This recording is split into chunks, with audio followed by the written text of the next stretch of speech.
Hello, Luna.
Hello, Ashwin. Hello, Fatma. Good morning.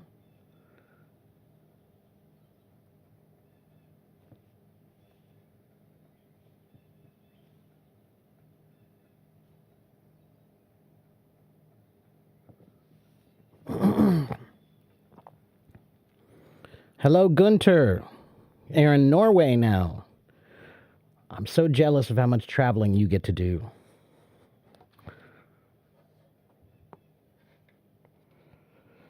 I sit here in my basement.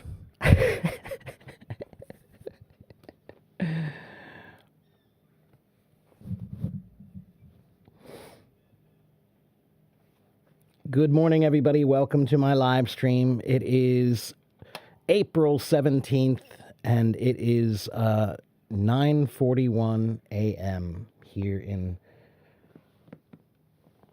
I'll call it lovely Cincinnati, Ohio. One moment.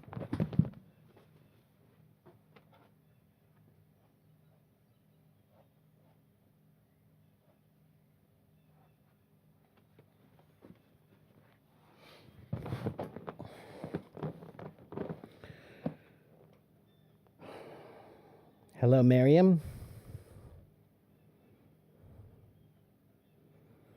Hello Talk doesn't work in the ship. Oh, you're on a cruise or boat?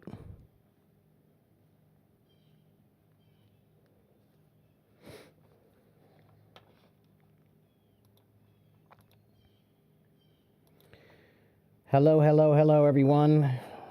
We'll get started talking about vocabulary and some tricks that you can learn for vocabulary in just a few minutes.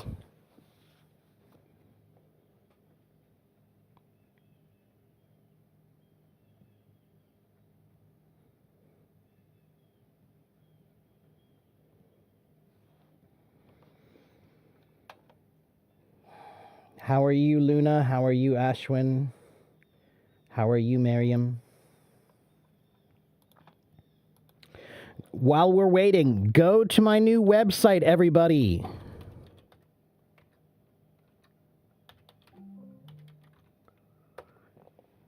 AFIECEnglish.com. I don't ask for a lot. I don't ask for a lot. I teach here. I have been here for 900 live streams, more than 1,500 hours. And I've made almost no money. All I'm asking for you to do is go sign up on my website. That's all. Please go sign up on my website. That way I have your email address and I can send you emails about the things I'm doing, maybe some discounts about lessons, telling you about my book, my videos, things like that. So please go to my website. If you want me to help you, then go to my website.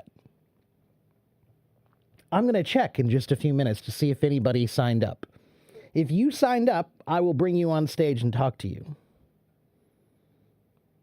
If you signed up, I will answer your questions. If you didn't sign up, don't ask me anything. People. These lazy people. All I want is your email. That's it. It's not asking very much.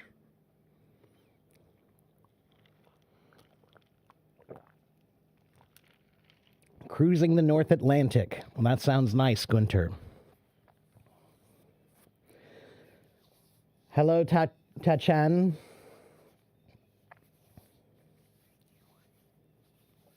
Konnichiwa. Ohio. It's morning here. Hello, Shaza. If you go to my website, you can find my YouTube link.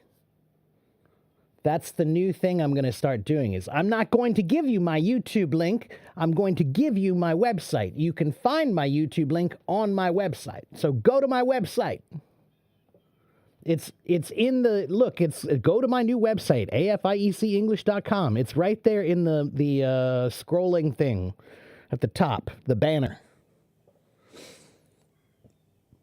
Merhaba, Elif.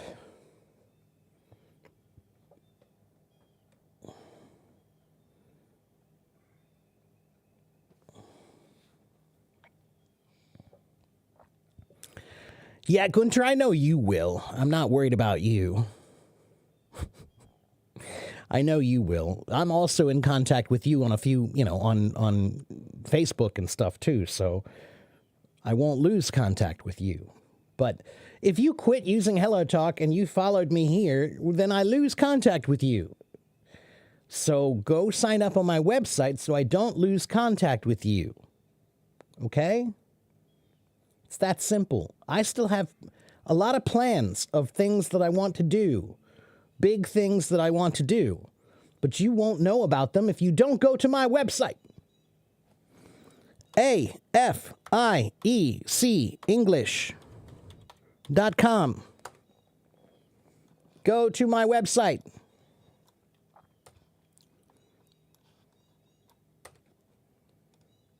There it is.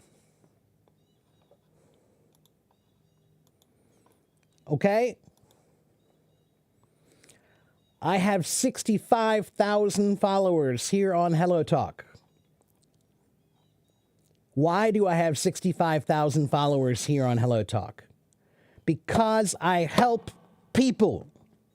That's why. So I help lots of people. I want you to help me now. Go to my website.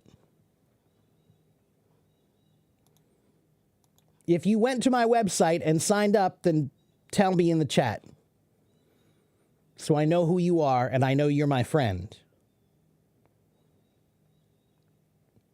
I'm waiting.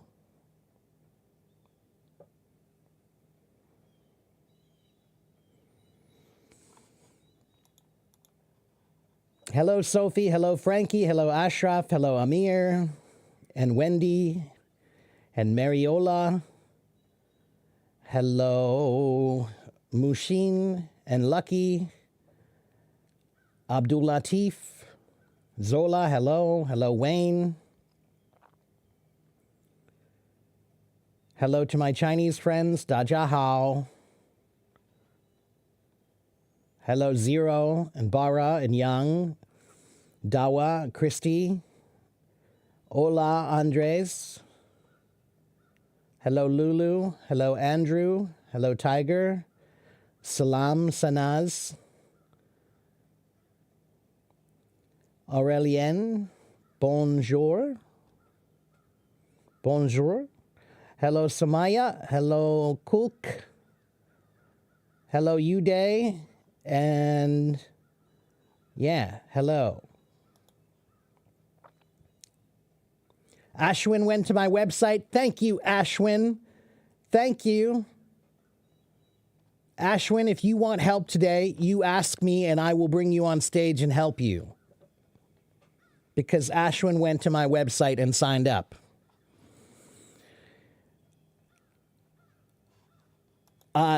Gunter, you can remember the letters of the website because AFIEC, it means a friend in every corner. A friend in every corner English. AFIECEnglish.com. Okay? A friend in every corner English. Why? Because I have a friend in every corner of the world. AFIEC English.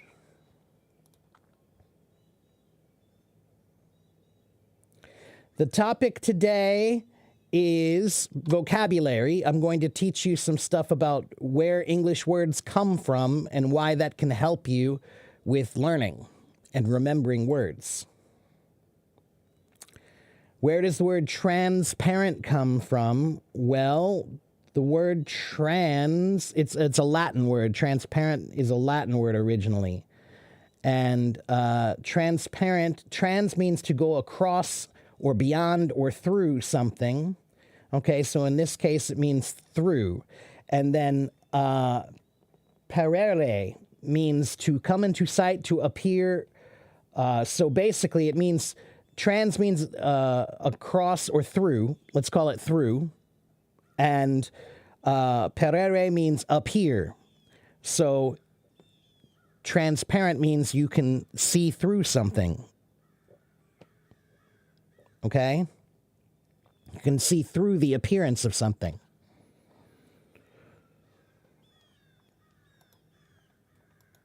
Thank you, Miriam, for going to my website.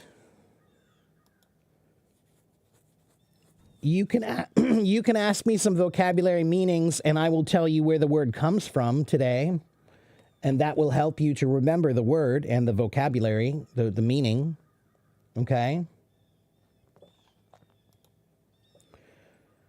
Go to my website, please. Sign up on my website, please. I'm going to keep saying it until I see people doing it.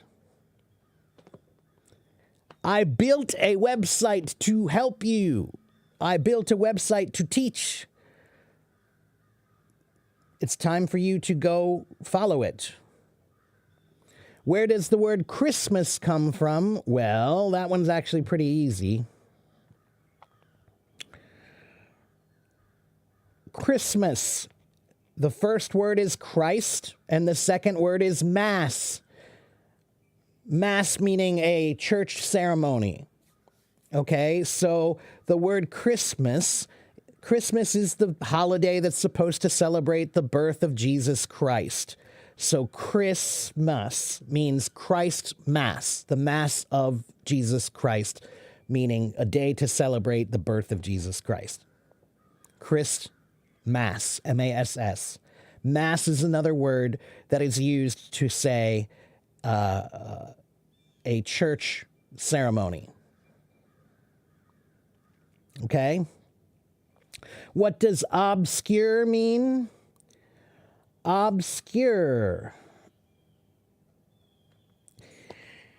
Things that are obscure are unclear or difficult to understand or difficult to see clearly.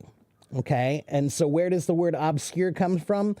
Ob means over and scurus means covered. So obscure means covered over because things that are obscure are things that are difficult to see because they're covered by something.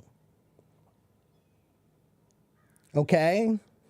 See, there's a perfect example of why etymology is useful. Ob means covered, ob means over, and scure means covered. So obscure means covered over, so you can't see it. It's obscured. Okay? If I put a blanket over me, then I am obscured. I'm covered over.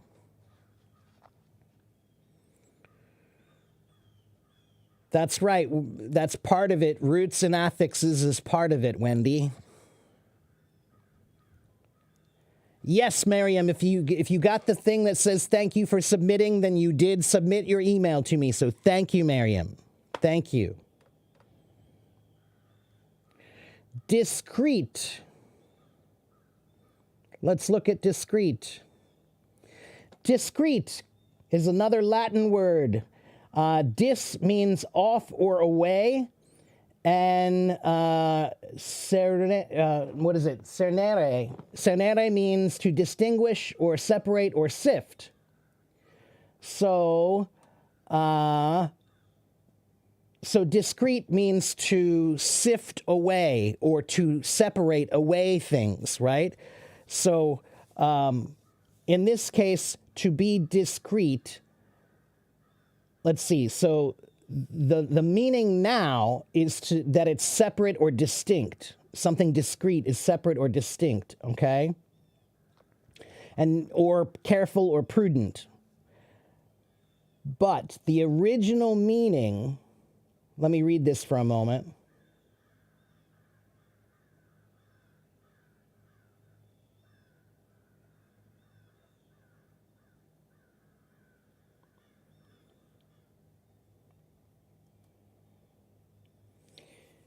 So it comes from the Latin word discretus, meaning separated or distinct. Yeah, so there you go. Dis means off and away, and cernere means separated or distinguished. Okay, so to make something separated and away from something, to be discrete. It's discrete. Okay?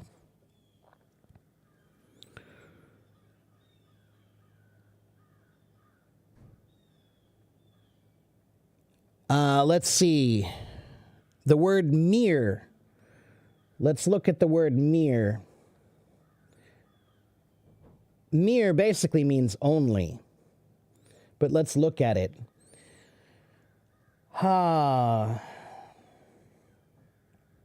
It comes from the Latin word meras, meaning unmixed or pure.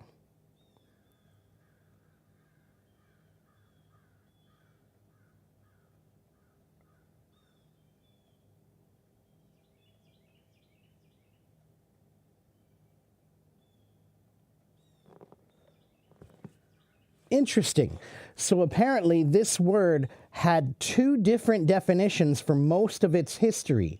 One meaning was nothing less than this, meaning it's as pure as it could be, and the other one means nothing more than, like only. So the current definition means only. If I say I'm a mere teacher, it means like only, and it's a humble way of saying that you're something, okay? To be a mere teacher would be I'm only a humble teacher, okay?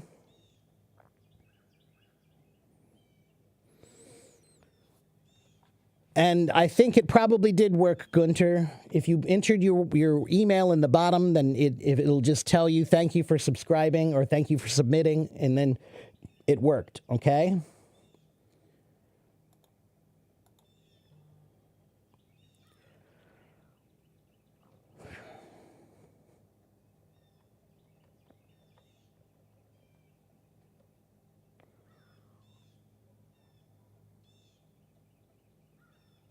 The difference between may be and probably. Something may be, if it's maybe, then it could be, it's possible. But probable means more likely. So maybe is here. It may be too rainy to go to the park. That's this level. It probably will be too rainy to go to the park is this level. So if something is probable, it's more likely. If something is maybe, if it may be, then it's possible but not probable.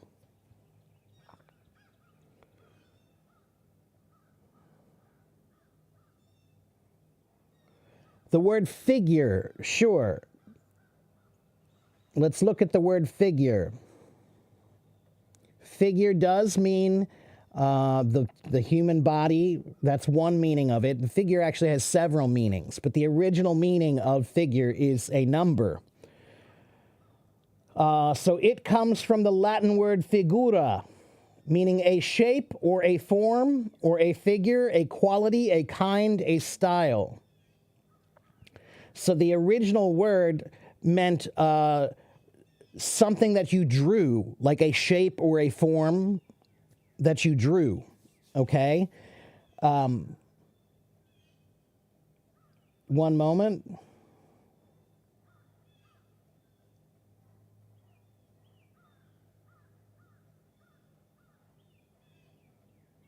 So when we say a figure of speech, it means it's a form of speech, okay? Or figure skating, a form of skating. Because when you do figure skating, you make shapes, okay? So, but the word meaning a numeral, because numbers are visible, tangible forms of something. So the original meaning of figure means a visible or tangible form of something. Tangible means something you can touch, right? And numbers, 0 is something you can't touch. It's not, there's nothing there. But 1, 2, 3, 4, 5, those are numbers. Those are figures. Okay?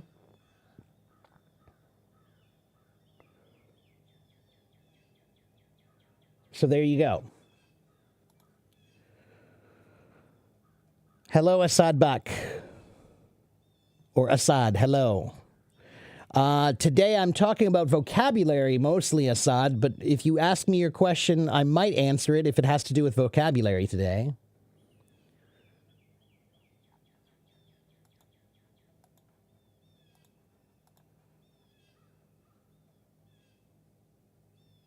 How many of you went to my website and signed up on my website? Hello, Athena. Thank you. Did you go to my website? How many of you went to my website?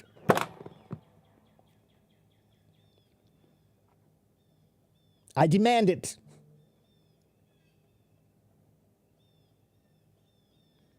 Or leave. That's okay too. I don't care either way, but you must support me if you want me to support you.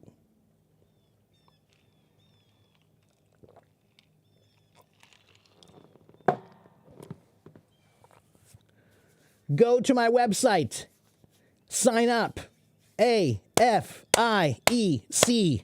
English. AFIEC English. I need to make a jingle. I think I'll make a jingle. Do you guys know what a jingle is? A jingle means an advertising song. Something that's easy to remember. Like Jello. Jello. That was the old song for Jello. Yes, a jingle company is a company that makes jingles, advertising songs.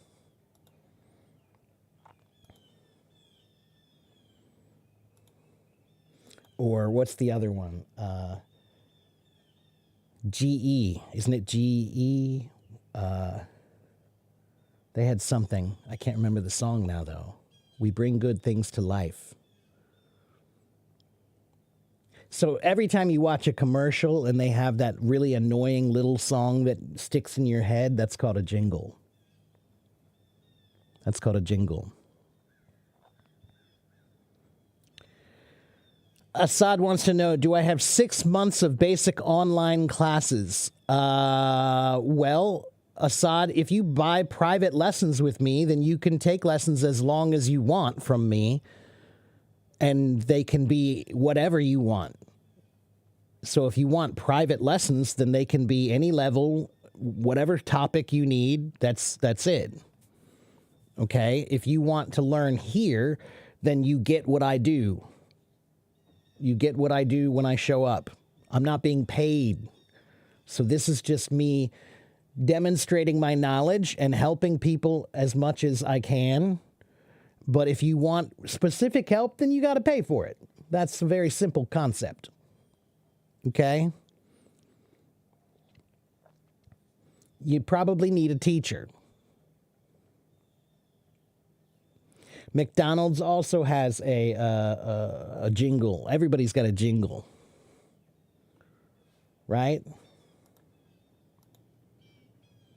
I'm waiting for more words. Give me more words to tell you the meaning of, or the original meaning of. Come on. Let's go, people. You're wasting my time. Give me a word. Joseph wants to know the word bet. Okay, bet. Let's look at the original meaning of bet. Bet, a pledge as to forfeit to another who makes a similar pledge in return. So, let's see.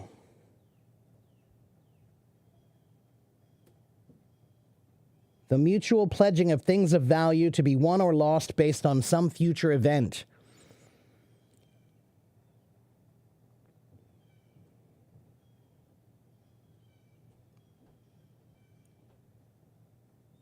So it's actually related to the word better. It might be a shortening of the word abet. A-B-E-T.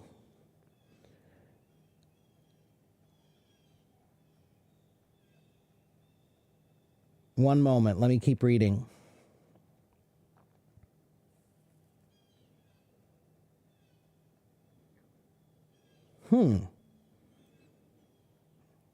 Well, that's interesting.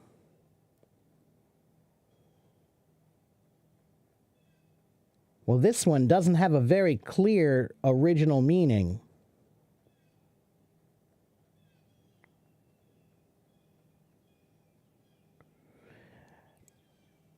It might come from the original, related to the word better, meaning to make good. So to make good on something is another phrase we say, meaning to pay your debt, right? So if you bet something and you lose, then you have to pay, which means to make good on your words. You pay the money to make good on your words. Okay? It's related to the word better. That's right. But it says that it's actually the original meaning is of unknown origin.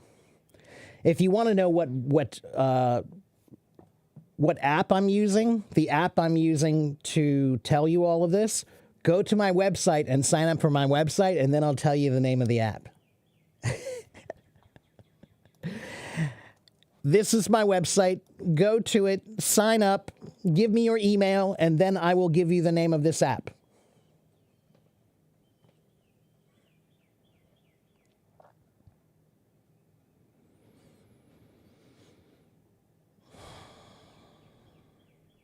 ASAP means as soon as possible, Assad. ASAP is an acronym that means as soon as possible, means to do something quickly. So if somebody says, I need this ASAP, it means I need this as soon as possible. Okay? Joseph, I don't know what that is, but that's not anything to do with me. Don't promote yourself here, Joseph. This is my site. This is my show, not yours. Is that your email? kissnow.com? I've never heard of that email. Well, then you're in the wrong place, Joseph. You have to go to my website. Give me that on my website here. Go to my website, afiecenglish.com, and then you will type in the name in my website. Then I'll have it. But kissnow.com, what is that? That doesn't sound like an email. That sounds like a porn site.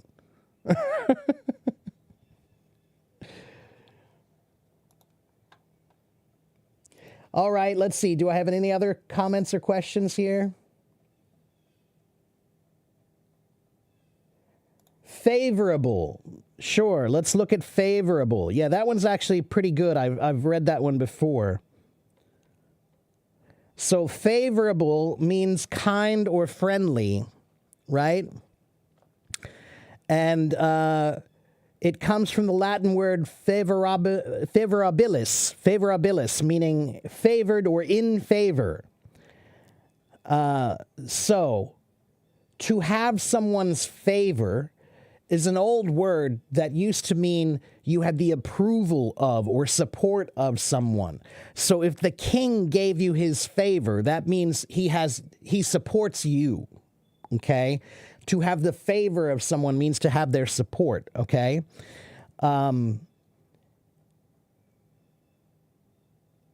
So let's see. The original word was coined by Cicero.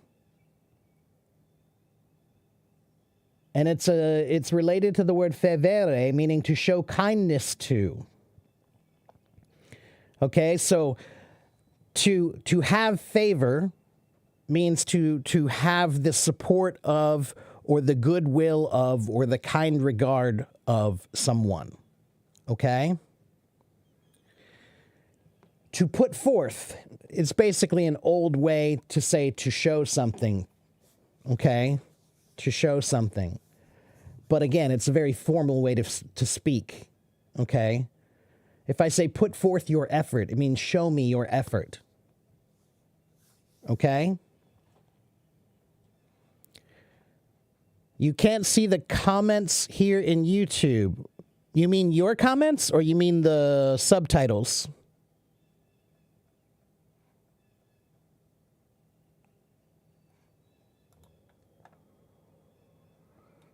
What does spring bloom mean? Aurélien, bloom means when a flower opens. Okay, when a flower opens. And when do flowers usually open? In the spring. So when we talk about the spring bloom, we're talking about when the flowers and the buds on the trees open. Okay? Sufficient. Is sufficient and enough, are they different? No, they're very similar in meaning. If something is sufficient, then it is enough.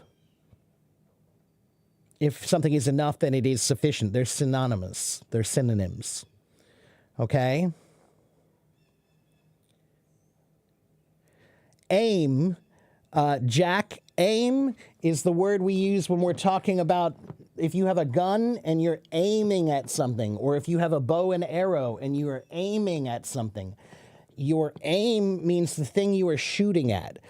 But now it has another meaning what is your goal? Because your goal is the thing you're targeting, right? So an aim is the thing that you're trying to target. When you aim something, you're targeting it. Okay, so aim can be a verb or a noun. What is my aim means what is my goal or target, and to aim means to try to set your eyes or your purpose on a goal or target. Okay? Ad hominem is Latin. Ad hominem literally means to a man. Ad means to, and hominem comes from the word homo, meaning man. So it generally means to the interests and passions of a person. Let's see. It says originally an argument or appeal to the known preferences or principles of the person addressed, rather than to abstract truth or logic. Wait a minute.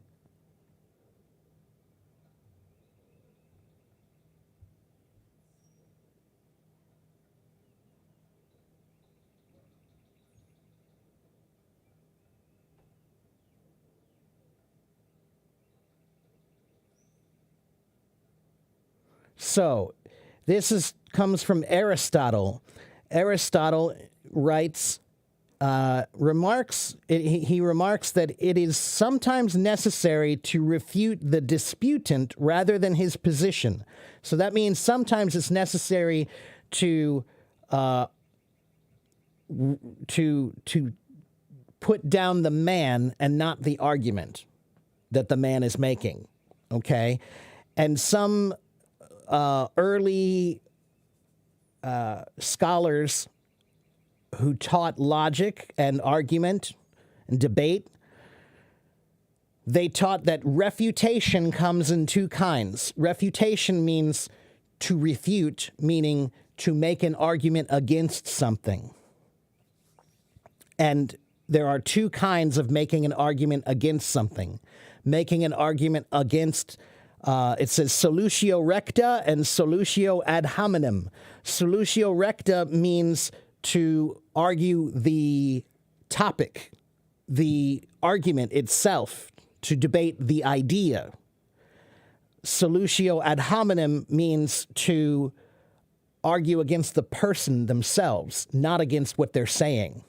Okay, so an ad hominem attack means to a man. You're attacking the person, not their argument. Okay? The word utterance, to utter means to speak, and utterance means something you said or murmured. Let's look at the word utterance. That which is uttered. So utter means, let's see, it comes from Middle Dutch. It's an old Germanic Frisian Dutch word, utere, meaning outer, something outside. That's the adjective word. Wait. Oh, the verb word says to speak or say, comes from Dutch, meaning to show or speak.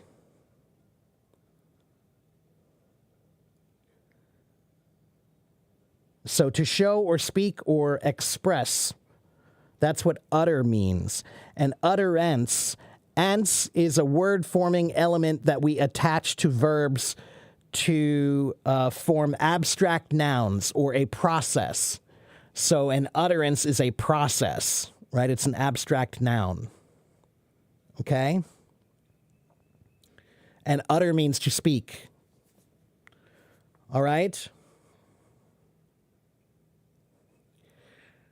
It's okay, Gunter. Take care, my friend. Enjoy your trip. What does upon arrival mean? Upon arrival means when you get there. When you get there. What does stroke mean? Stroke has many different meanings. One meaning of stroke is to pet something. So if someone's stroking your arm, they're doing this. Okay? Or it can also mean a hit of something. So a stroke of the whip would be when you strike something. It's a form of the word strike in that case. Stroke is the word that they use when they do rowing. When you row a boat, they say stroke, stroke, stroke, meaning this motion in rowing the boat. So stroke has many different meanings. There are probably a few other meanings too. There's one in drums as well. Muhammad, we're not talking about accents today. We're talking about vocabulary words.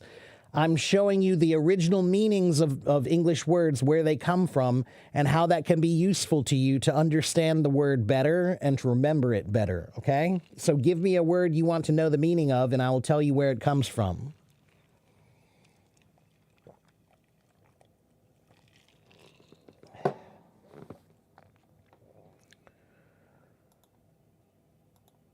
What is the ABC store? I have no idea. Never heard of it. Lisa, ni ting budong ma.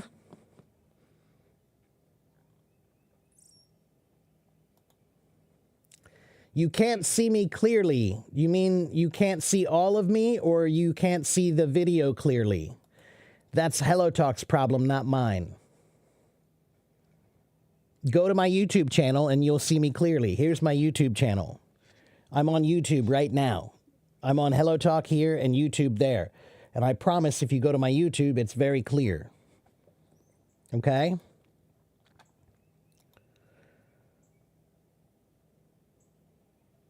It's more like gently stroke is more like the word pet. To pet something is like gently stroking it. Okay? If you stroke your hair, it's like this. Okay? What does wipe mean? Jack's got a lot of questions. Wipe means to do this motion when you're cleaning, to wipe the screen, to wipe your glasses, to wipe the table. Okay? And the word wipe comes from the Old English word wipian, meaning to clean or to rinse or cleanse. And it means to move back and forth. To move back and forth means back and forth, back and forth. That's to wipe. Okay?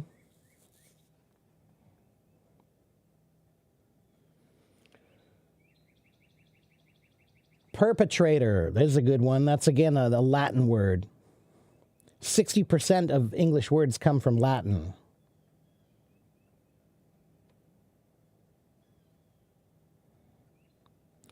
Perpetrator, one who commits or has committed.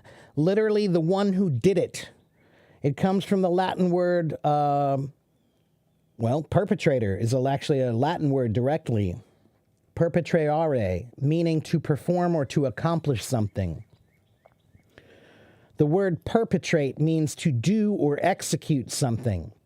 Oh, that's interesting. So perpetrate has the first three letters, per, meaning completely, and petrare, meaning to carry out. And the word petrare it comes from the word father. So to perpetrate means to do something. Originally, it means to bring something into existence. So what do fathers do? They make kids. So fathers bring things into existence, right? I mean, they could have said mothers too, I suppose. But to perpetrate means to do something. And it comes from the words per, meaning completely, and petrare, meaning to carry out, to do something, to carry out something completely, is to perpetrate something. That's right, wipe the window. Stuff, 这是东西. Yeah, 这是东西. I have a lot of stuff. 我有很多东西.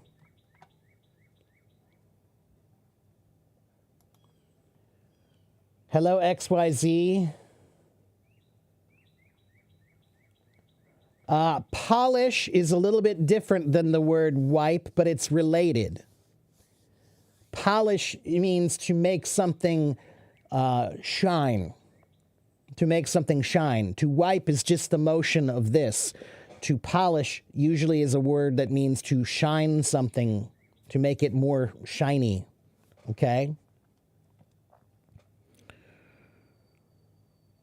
What is the meaning of literally? How do you use it? Literally means absolutely directly, or, let's look at that word. Because many people have a bad understanding of this word. But Sylvia, I will tell you this. A lot of people misuse this word. They don't use this word properly often. So literally means in a literal sense. And what does literal mean? It means taking their words for their natural meaning. Okay, so it comes from the word meaning to write or letters on the paper. So what it means originally is I wrote this down. Read it and understand it just like I wrote it. Don't change the meaning in your mind. Read it and understand my words literally. Okay? It's related to the word literature, meaning written things. Okay? So to take something literally means if somebody wrote it down and said, I did it, you should believe those words just the way I wrote them. Don't think other things. Believe what you read. Okay? That's what literally means. Okay? But many people misuse this word. It's a very commonly misused word. Okay? Mary, we're not talking about articles today. We're talking about vocabulary and etymology. We're talking about where words come from. So ask me a word that you want to know the meaning of more clearly, and I'll tell you where it originally comes from. Okay? Assad wants to know the word consolidate. That's another Latin word. Consolidate means to combine into one body. To consolidate things means to bring things together into one group. Okay? It comes from the Latin word consolidatus or consolidare, meaning to make solid. To make solid. So you can see the word con. Con means together or with. And solidare means make solid. So consolidate means to bring everything into one group. Okay?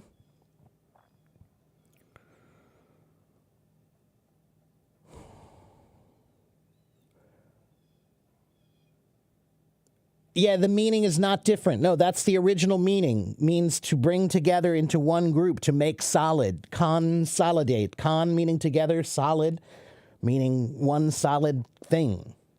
Okay? Why do people use the word like a lot when we talk? That's called a filler word. It's a nervous habit that people have when they're not clear about what they want to say. Okay? What does the word pirate mean? A pirate. Let's look at that one.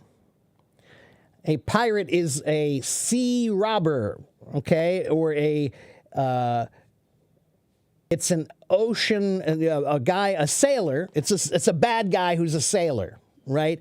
So if you are on a boat a long time ago and you used to rob people, you were a pirate, okay?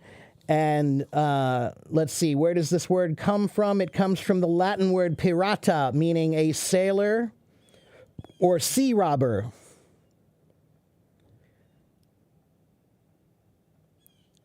Or from the Greek word peiretes, meaning a pirate or brigand.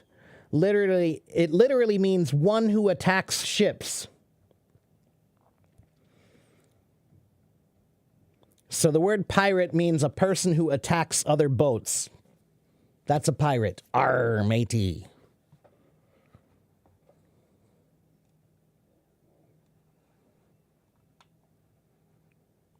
Assad, you want me to explain how what comes in different meanings in sentences? What do you mean?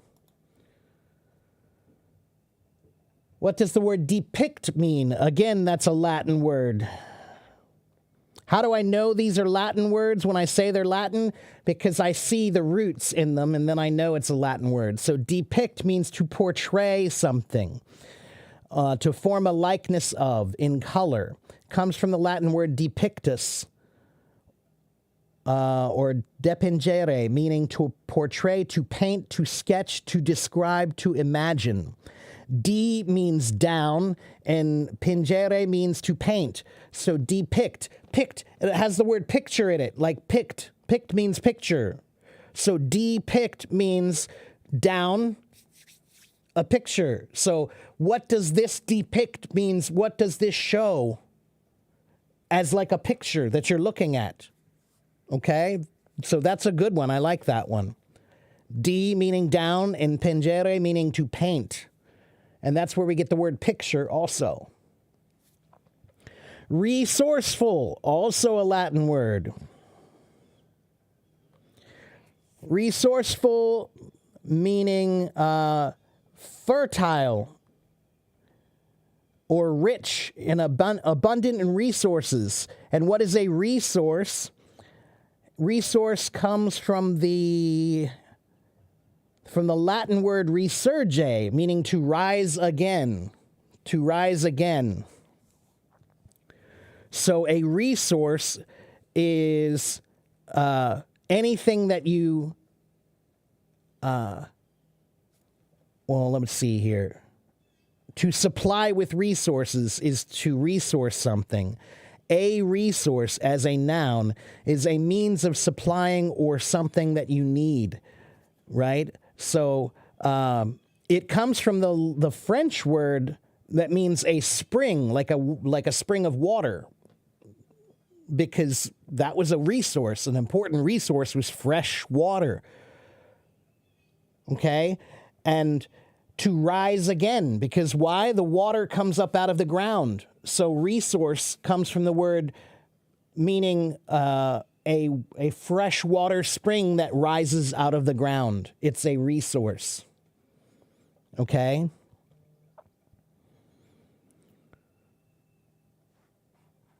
Hello, Erica. Good to see you.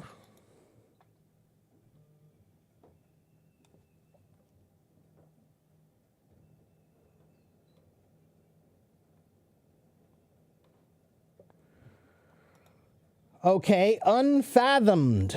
One moment. Let me look up unfathomed.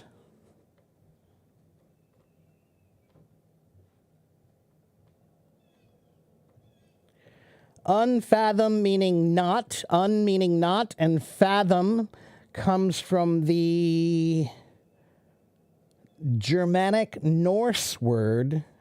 It's an old Saxon Germanic Norse word. It means with outstretched arms.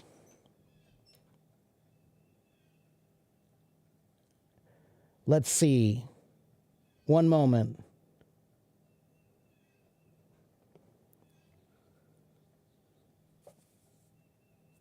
This one's a little hard to understand. Let me read for a moment.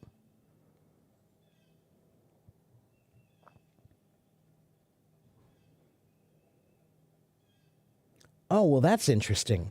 So a fathom originally it means if you stretch out your arms all the way, it's a measure of about 6 feet or 2 meters. So this was a fathom. When you stretched your arms this way, was a fathom. So unfathomed is basically, it means without an ability to measure it. So it's unmeasurable.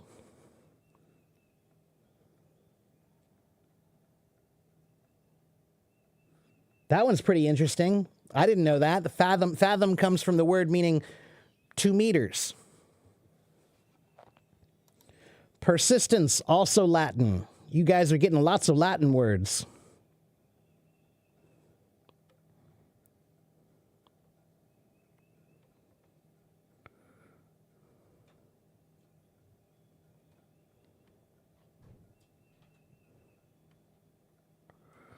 Persistence, let's see. It comes from the Latin word persistentum, meaning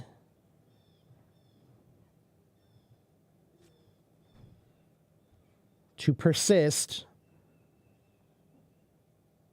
which means continuing steadily and firmly in some state or course of action. So to keep going, basically.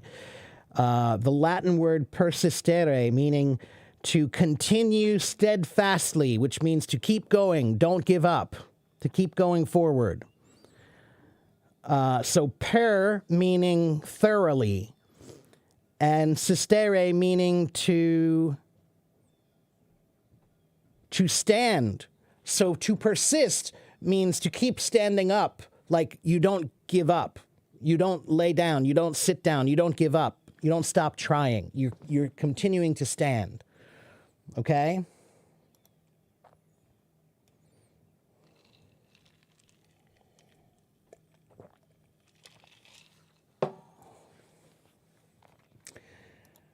Ramla, if you know it's irrelevant to the topic, then why are you asking? Don't make my job harder. You joined my class. Follow my class. What's the difference between possible and probable? Again, a possible thing is something that could happen. A probable thing is something that is very likely to happen. It's more likely. Okay, so possible is here and probable is here. Okay, definitely is up here. Probably is here. Possibly is here. Okay? Undermine. There's a good one. Let's look at undermine. Undermine means to make unstable by digging at the foundation. This one's actually very good because the original meaning is exactly what you see there. What is a mine? A mine is something they dig down under the ground to find something. You know, maybe you're digging for coal or gold or diamonds. That's a mine, right? A diamond mine, a coal mine, right? So to undermine something means to say something that makes somebody's argument fall through. So here you are, you're standing on this ground, but I'm going to dig under you and make the ground fall. You have undermined me. Okay, so that means you have the authority, you have your argument is here. But now somebody said something that goes under you and makes the ground that you're standing on weak. You have undermined them. So it literally means undermine. Okay, I like that one. Likewise means in a similar fashion. Okay, wise is a word that sometimes was added to the end of a word. Let's look at it.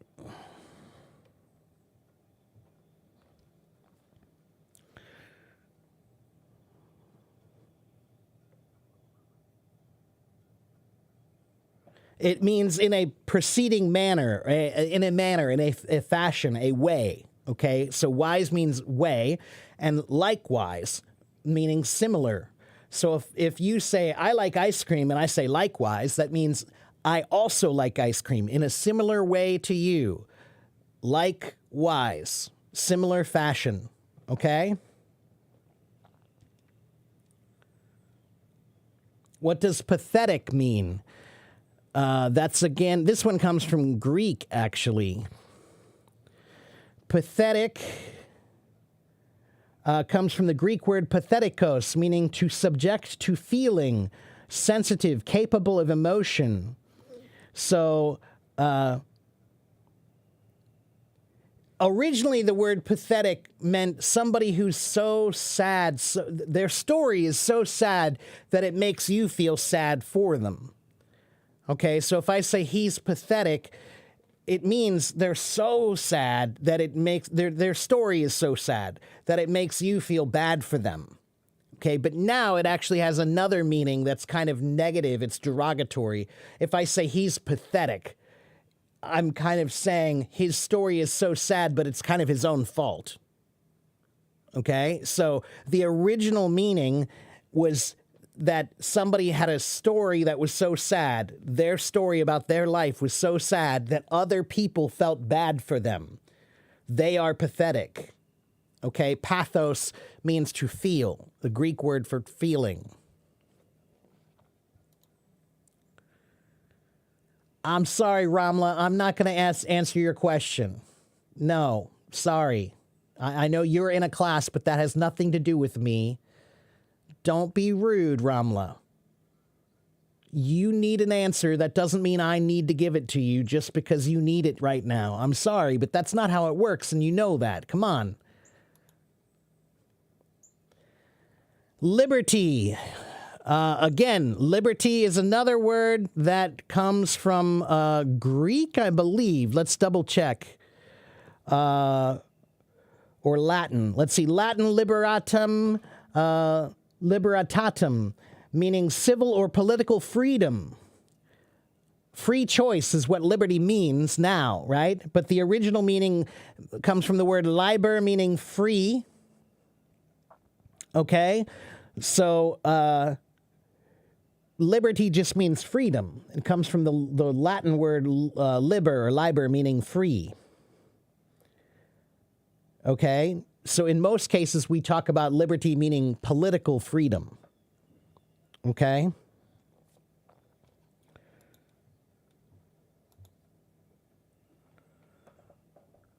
Again, like I said, Jack, likewise means something that you agree with. Okay? So if I say...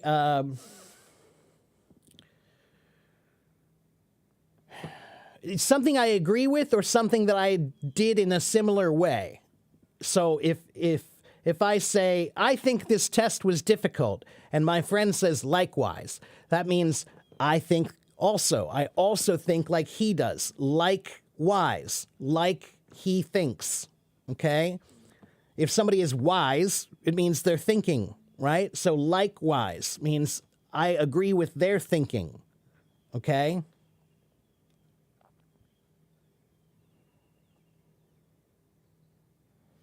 Hello, Jacqueline. Hola.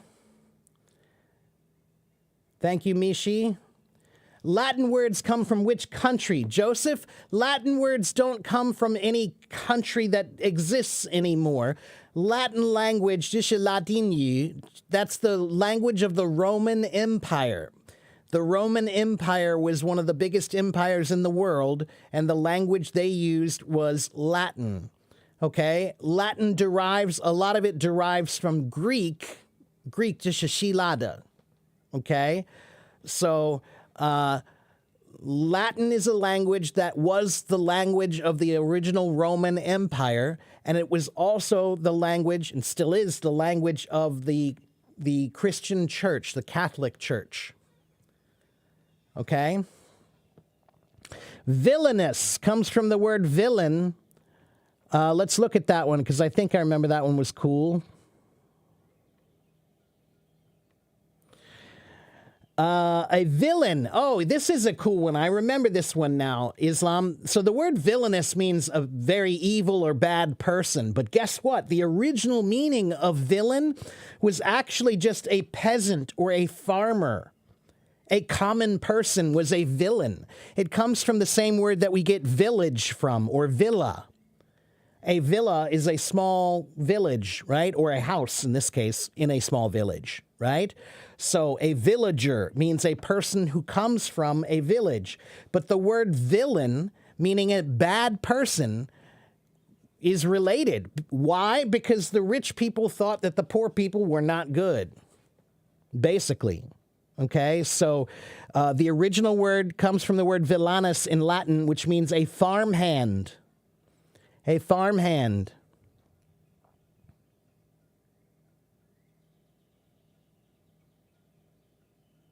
So yeah, because they were low people, they were poor people. So the idea was, if you were poor, then you were more likely to commit a crime to try to get something, to get money or to get whatever you need. So villain comes from the word villainous comes from the word villain. Villain comes from the word village or villager or common poor person. You're welcome, Jack. What's the difference between as and like?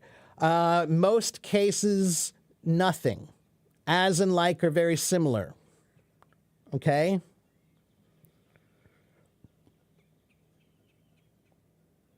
So probable is used when something is almost, when it's more likely to happen. Not definitely, but more likely. Okay? So definitely it will happen is up here. That's 100%. It will happen. Probable is like 80%. Possibly is like 50, 60%. Okay? Unlikely is down below that, meaning, or not likely is maybe 30% or lower. Okay?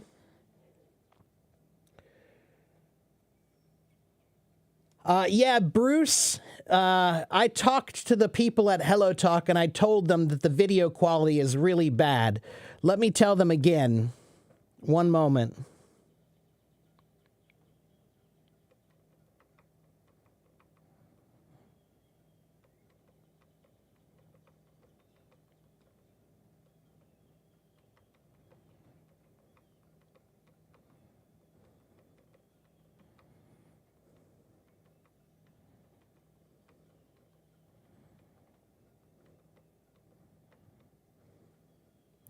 Okay, I reported it to them at HelloTalk. Hello, Miguel. Good to see you, my friend. I don't know why you can't hear me. The word affection. Affection.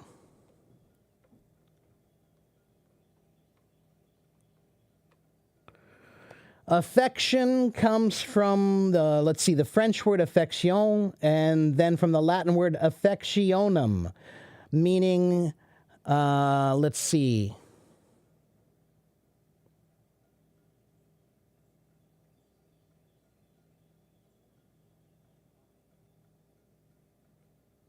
Okay, so the original meaning of affection just means how you feel. A temporary state of how you feel.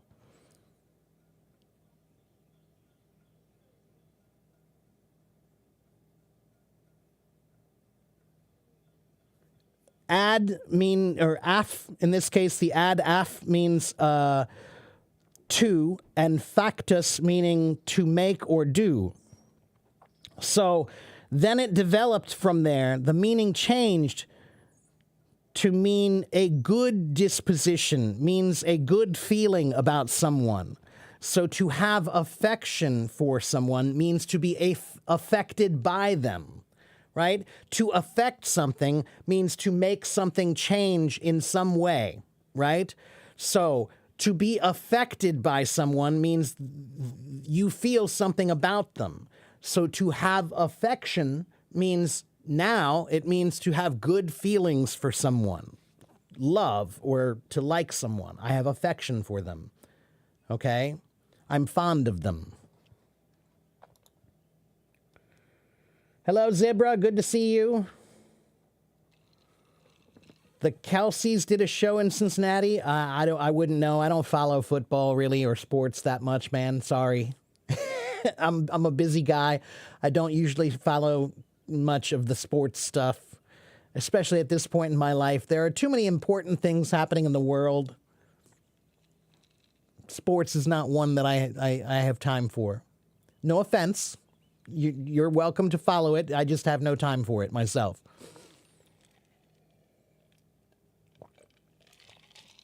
Yeah, Joseph. So the reason why the video quality is bad is because I use my computer to do my live streams. Okay, so most people who do live streams on YouTube or whatever, they use a video camera on their computer, right? They use a webcam, right? And that is what I am doing right now. So if you go to YouTube, my YouTube channel right here, you will see that the video quality is very good. Okay, the audio quality is excellent because I'm using the nicest microphone you can get, and I've got a 1080 cam. So, and I have high-speed internet, so it should be very good quality. But because HelloTalk, I think there are only a few people on HelloTalk who use a computer to do their live streams. So if I switch to my phone, then my live stream video quality will be much better. But then I can't stream it on my YouTube. So I have the best equipment you can get to do live streaming.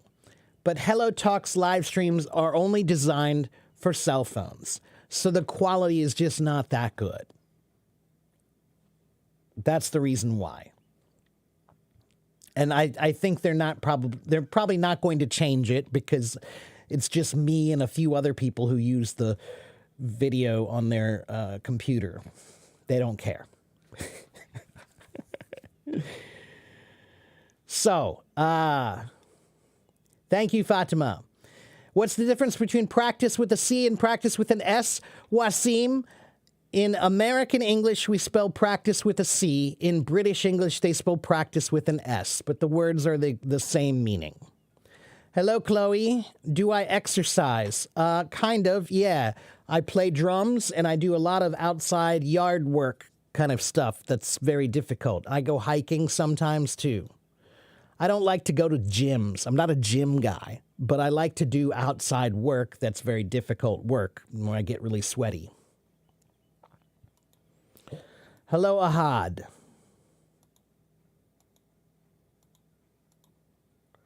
Okay, so I'll tell you what, guys, let's do something else. Let me change things up a little bit. I'm going to teach you about more Latin words, okay? Let's look at some Latin words, and I will type them for you so you can see them, all right? So, there are many, many Latin words that have the letters bio. What does bio mean? B-I-O, bio. What does bio mean?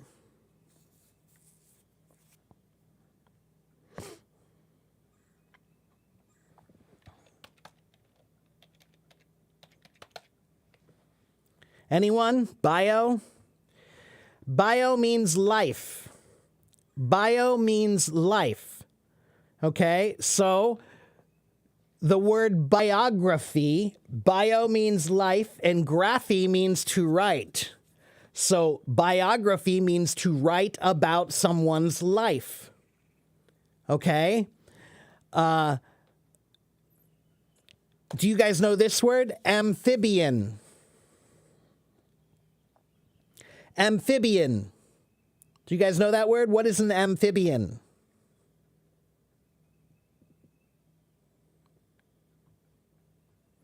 Amphibians are a kind of animal, like salamanders or frogs, okay? Amphi, A-M-P-H-I, means both. It means both sides. And bio means life.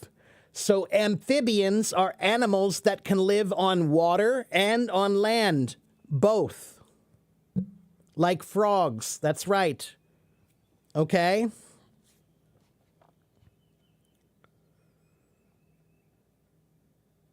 Okay, let's look at another word. How about the word antibiotic? What is an antibiotic?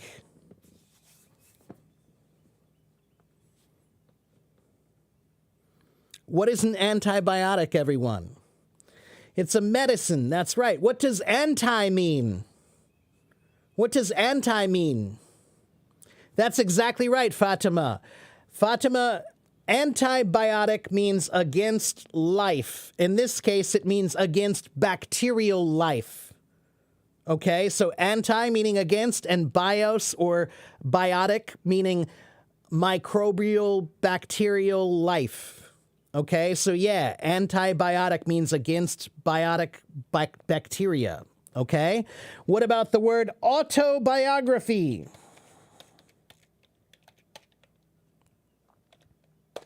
What is an autobiography? Hello, Sifax.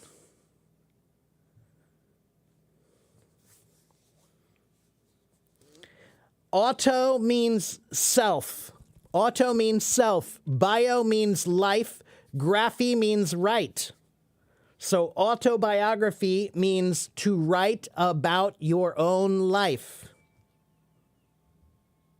That's right. An autobiography means you write your own life story. A biography is a life story, but it's a life story written by someone else. An autobiography is one that you wrote yourself. Okay? What about this word? Biodegradable. Biodegradable. Bio means life. To degrade means to break something down. To break something down into its component parts. To break something down. So biodegradable means something that can break down into its natural parts. Okay, so a tissue is biodegradable. Okay, this tissue is biodegradable. But the plastic on my case on my phone, not biodegradable. Okay, bio means life, D means not, and grade means the quality of something. So in this case, we're talking about to degrade. Okay? Hello, customer support from Hello Talk. I'm glad you're checking on my YouTube quality, which I'm sure you will see should be fine. Okay. How about the word, let's see, biodiversity? What does biodiversity mean? Yeah, bio means life and diverse means many kinds. So biodiversity means many kinds of life. Okay? How about, let's see, biohazard?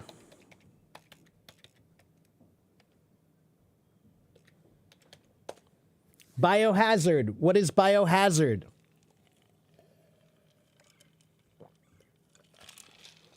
This one is kind of interesting, especially if you speak Arabic. Can I give you an example of what? Biodiversity? Biodiversity means many different kinds of life. So animals and plants and, trees and bushes, and those are all different kinds of life. So that's biodiversity. If you have many different kinds of life, then it's biodiverse. Okay? Yeah, so biohazard means life hazard. But what is a hazard? Hazard actually comes from an Arabic word.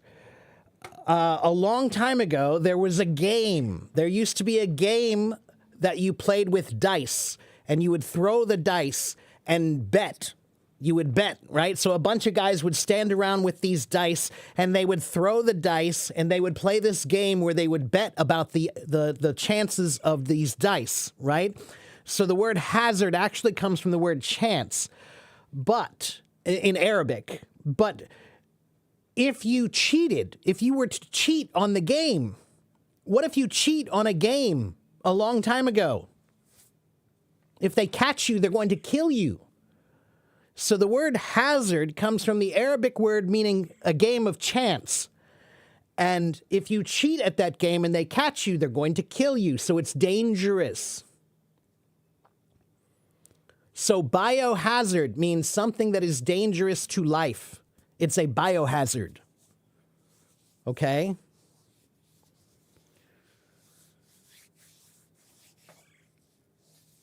Okay, guys, if you're not asking questions about my topic, I'm not going to answer you. You must stay in, it's my classroom. Okay? I'm here to teach my topics. If you want to ask any other question, you have to show up to the right class for that. Okay? So I'm sorry, Sardast, but your question doesn't have anything to do with my topic today. Okay? Let's talk about some more words. What about the word biology?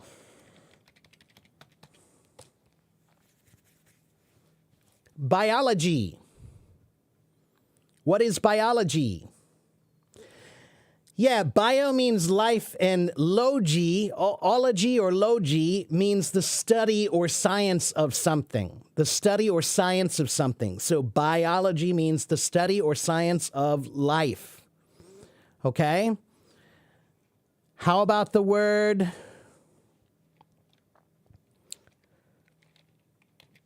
biosphere? Biosphere.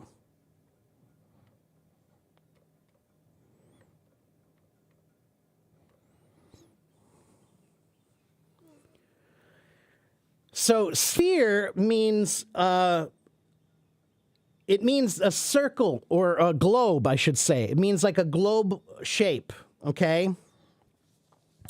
In this case, usually we're talking about the Earth, the world, okay? So the biosphere means the globe in which all life lives. So the biosphere is where all life can live, okay? That's right. It refers to the layer of Earth and atmosphere that supports life. So the sphere that supports bios, life, right? Okay, so if you go high enough outside the biosphere, you can't live. Nothing can live. Well, that's what we used to think. Now we know that's not totally true, but... Okay, what else? Let's do some more words. These are all bio words so far, right? How about microbiology? Since we talked about biology already, microbiology.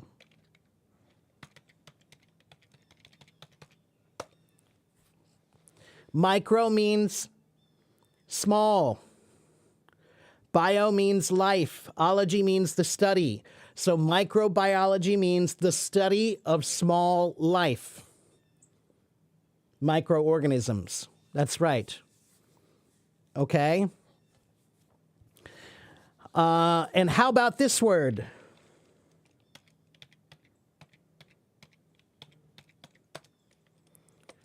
Symbiotic.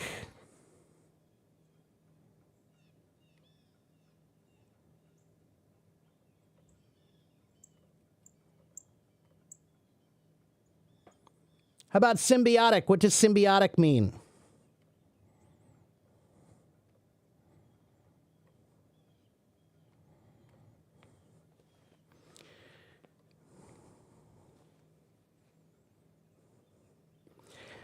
The Greek word symbios means, or symbiosis means living together. So symbiotic means life that can live together. Okay? Things that can live together are symbiotic. Okay? Okay, so listen, guys. Listen to me for just a minute, all right? Today, I'm not inviting anybody on my stage, and I know that frustrates many of you. But today is a class where I'm the teacher, and I'm teaching my subject. You have to be the students who listen and pay attention. And I know some of you don't want to do that. That's okay. You don't have to be in my class if you don't want to be in my class. That's okay. I understand. On many, many days, I invite people on the stage and I answer any question, but not every day. That's what makes me an actual teacher. Okay? Some days I invite people on the stage and I'll answer any questions you have about grammar, vocabulary, pronunciation, reading, writing, listening, speaking, everything. But today I chose to teach a topic about vocabulary and the etymology of vocabulary, which is a hobby of mine. Okay, so just try to understand. I do invite people on the stage very often, but today's not that day. Okay? Today's not that day. Today is a day where I teach a subject I know a lot about. And it's a useful subject for you. 60% of English words come from Latin or Greek. 30% of English words come from French. About 20% of English words come from German. We also have many English words that come from Arabic, like the word alcohol, the word caravan, the word hazard. All of those are Arabic. Algebra, Arabic. Shampoo, Hindi. Shampoo is a Hindi word. Okay? Jungle, I think, is also a Hindi word. And karaoke, Japanese. Okay? Long time no see, Chinese. Okay? So, I know it's frustrating because you want to talk to me and you want to come up and you want to ask me any question that you have. But that's not the way it works all the time. Okay? Thank you for understanding. Okay, so I just gave you a list of a bunch of words that have the word bio in it. Bio meaning life. All of those words I just gave you before, they all have something to do with the word bio meaning life. But let's look at some more words. One moment. Where did it go? There it is. How about the word ARCH? What does ARCH mean? Hello, Tomas. Good to see you, my friend. What does ARCH mean? Do you know what the meaning of this root word is? This is a root word.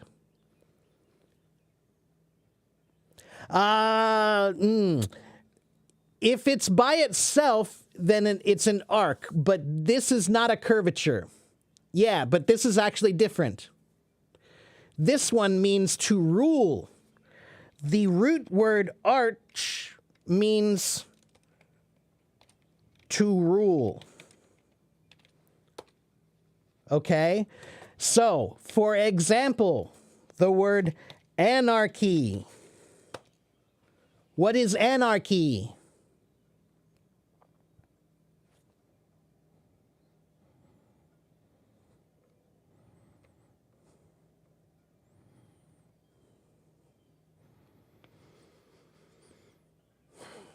Anarchy, an means without. An means without, and archy means rules. So anarchy means without a ruler. Monarchy. Mono means one. So monarchy means one ruler. Okay? These are arc words. Let's look at some more. How about the word, let me find a good one. Oh, patriarch. Patriarch. What is patriarch?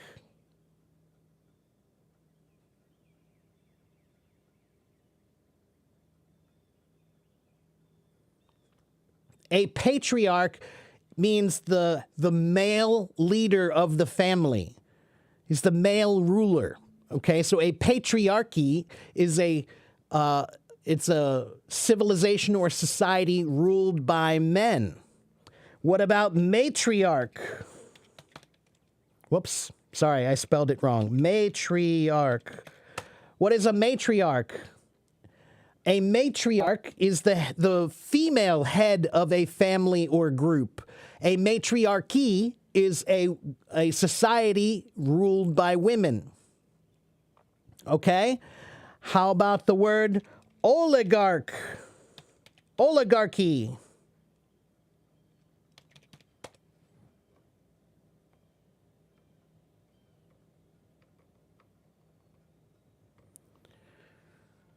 Oligarchy. So oligarch comes from the word oligos, meaning a few.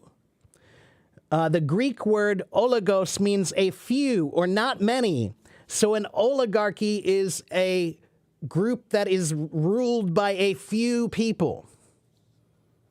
Okay? That's an oligarchy. Usually the rich people. Okay?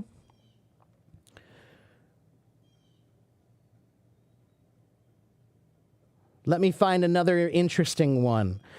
How about this word?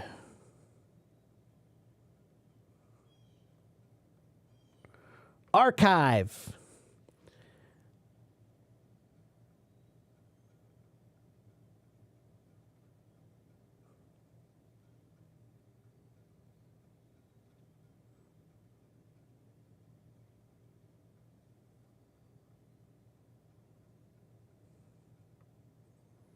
The word archive, it means a record of things that have been done. But when you archive things, a long time ago, the archives, it meant the written things about what the rulers did. Nobody wrote about what poor people did. People wrote about what the rulers did. Okay? If you were a poor person, they didn't write about you. They wrote about the rich people. They wrote about the people who were the rulers. So the archives means the written things about the rulers. Okay? Now, archive means to record anything for the long term. For the long term, to archive something means to write it down in the records for a long time. But originally, it meant to write down things that the rich people or the rulers did. Aqua means water. Wasim, aqua means water. There are many, many words that have aqua in them as well. Let me see. I think I have a list of those here too.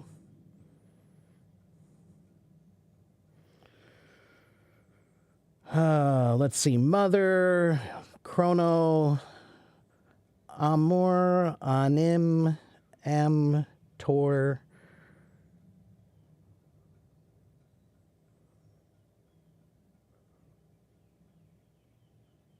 Ooh, I don't know if I wrote that one down or not. I have a huge list of words in Latin that are all there. Let's try another one. Let's try this one. How about this? How about this word? Benefit. How about the word benefit? What is a benefit?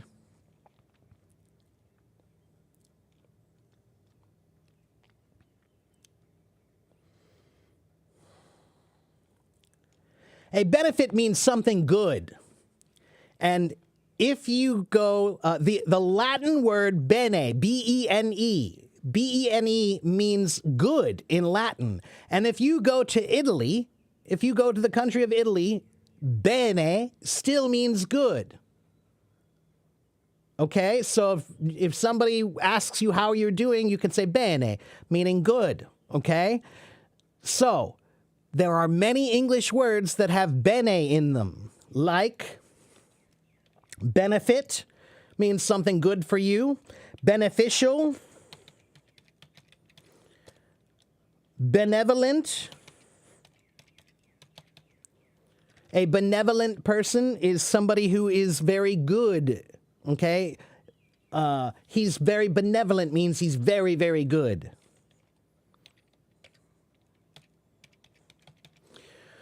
Beneficent.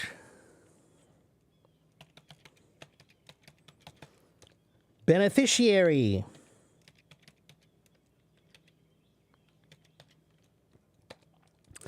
Benefactor. A person who is good to you. Okay, a benefactor, a long time ago, this was the rich person who helped you in some way. They were your benefactor. They gave you money to do things. They were your benefactor. Okay, so anybody who's good to you and helps you do things, they are your benefactor. Thank you, Sophie. How about the word, oh, here's a good one, the word benign. What does benign mean?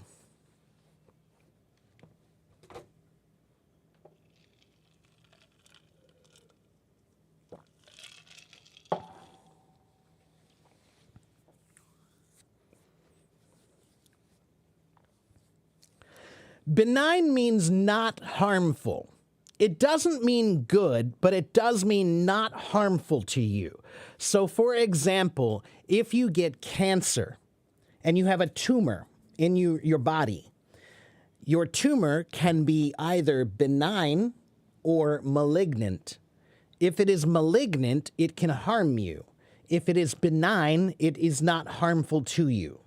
Okay, so it comes from the word bene, meaning good. It doesn't mean that tumors are good, but it means this one won't harm you. Okay, it's not bad for you. But malignant has the letters M-A-L in them. And in Latin, the letters M-A-L mean bad. So can you think of any words in English that have the letters M-A-L in them?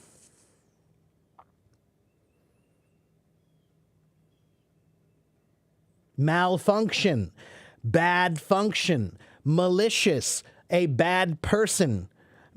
That's not M-A-L, that's M-A-N. Malnutrition means bad nutrition. Male, yeah. M-A-L-E does have M-A-L in it, but it does not mean bad, although that would be kind of funny if it did. Malignant is the word that means a tumor that can hurt you or a bad thing, right? A malignant person is a bad person, okay? Malnutrition, bad nutrition, right? Malicious, malefactor. So we said benefactor is a person who's good to you. A malefactor is a person who's bad to you. Okay? Malady. Do you know the word malady? A malady means it's like a bad sickness. A bad sickness. Yeah, an illness. That's right. So a bad sickness is a malady, okay? And then there's the word maladroit. That's kind of a fun word.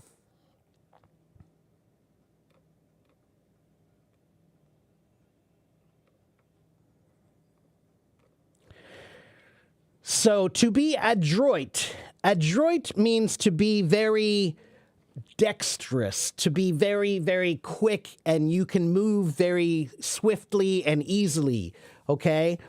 But maladroit means to be clumsy, awkward.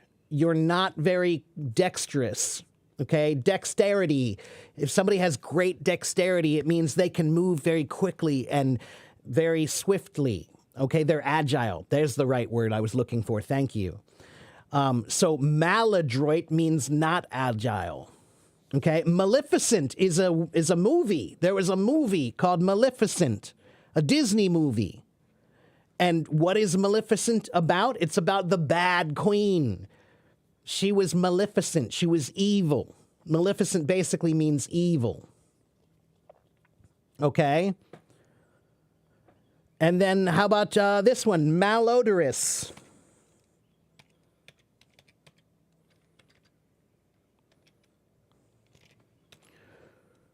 Let me make sure I'm spelling it right. Yeah. Malodorous. Malaria is a good one, and I'm going to get to that one next. Malodorous. Mal means bad. Odorous means a smell of something. So malodorous means something that smells bad. Malaria is a really good one. Malaria is a really good one.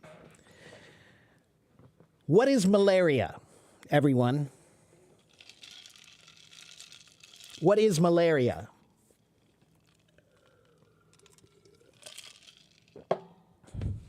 Anyone know?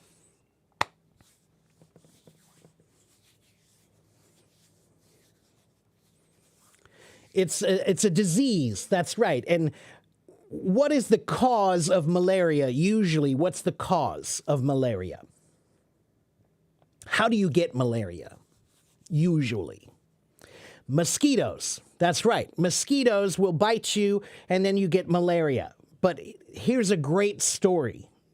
The word malaria, it means, mal means bad, aria means air. So the word malaria means bad air. Why? Because a long time ago, the city of Rome in Italy, outside the city of Rome, there was an area outside the city of Rome that was very wet. It was very, very wet, okay? And sometimes when you go to a very wet place, the air does not smell good, right? A swamp. The air in a swamp does not smell good, right? So the Romans, they knew that if you go to this place where it's very wet and the air smells bad, that you get sick.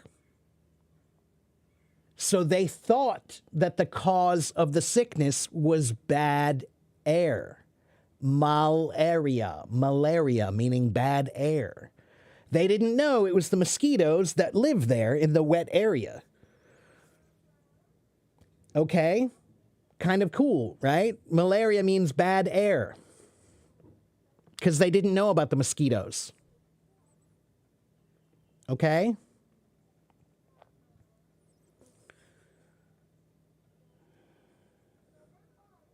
One moment, everybody.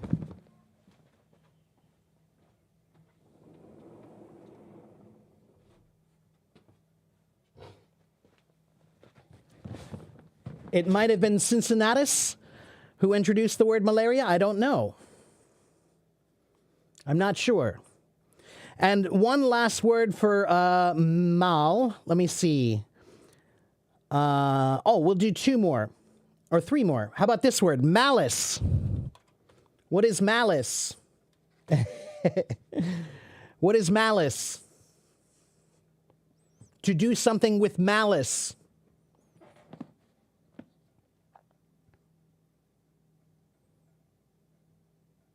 Bad intent. That's exactly right. That's what malice means. And again, M-A-L means bad. Bad intent is malice. Okay? Or how about this word? Malfeasance.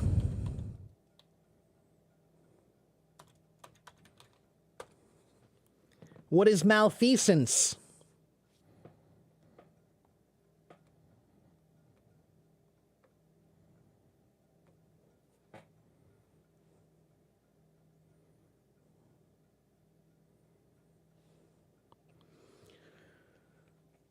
Malfeasance is a word that means misconduct or something that you do against the public, okay, against the public trust is malfeasance. It's usually a word we use in law, right? So if you're accused of malfeasance, it means you did something to lose the trust of your group, your company or your business or the citizens. Okay, that's malfeasance. And mal means bad, and the word faisance comes from the word faisant, meaning to do something. So malfeasance means to do something bad against your group of people. It's malfeasance, okay? And then finally, the last word with M-A-L will do, let's see, malevolent. Or no, let's do malcontent. Malcontent.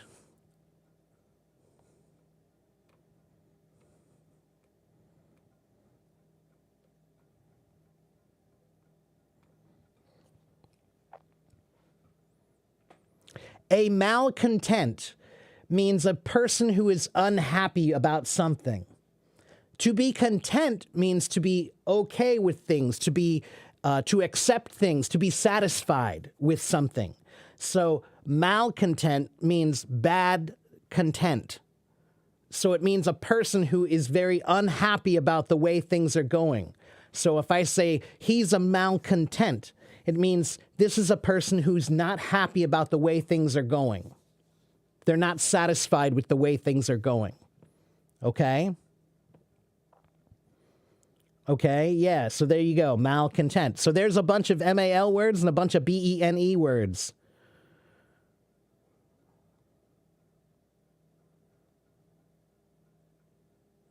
So I want to show you something very quickly.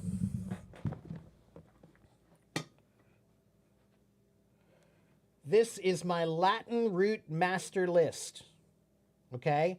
And I know it's very unclear, but I want to show you something. This is my root words with bio, root words with arc,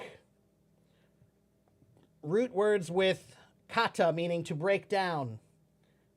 And look at how many Latin root words I have here. Oh, it's not in the center of the screen. Ah, how about here? Can you see now? No? How about here?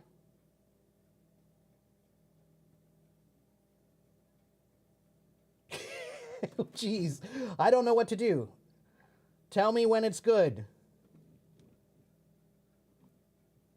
In the middle? This is the middle.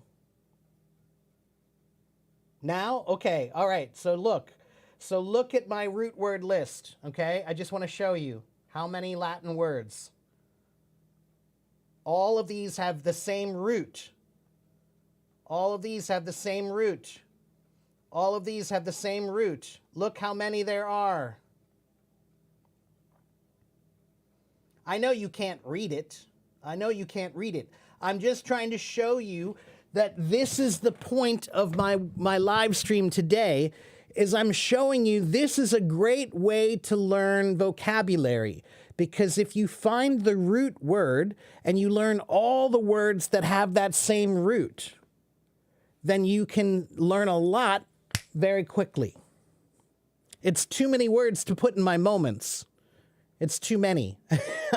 A moment can only be 2,000 words or 2,000 characters. And there's a lot more than that on this list. But I do this type of live stream often. Okay, the first language that I studied was Latin. I did 1 year of Latin when I was 15 years old. And Latin is a very difficult language, so I did not do well in Latin. But I learned this trick about root words. Okay, and yes, it's a great way to learn vocabulary in English because so many words in English are related to Latin and have the same root word. Okay, so for example, do you know the word submarine? That's right, Lola. It's not difficult for Spanish people because Spanish is related to Latin also. Spanish, French, Italian, all those Romanian, Portuguese, those should be easier for you because, yeah, that's also related to Latin. So, yeah, submarine. Sub means under and marine means water. What about subway?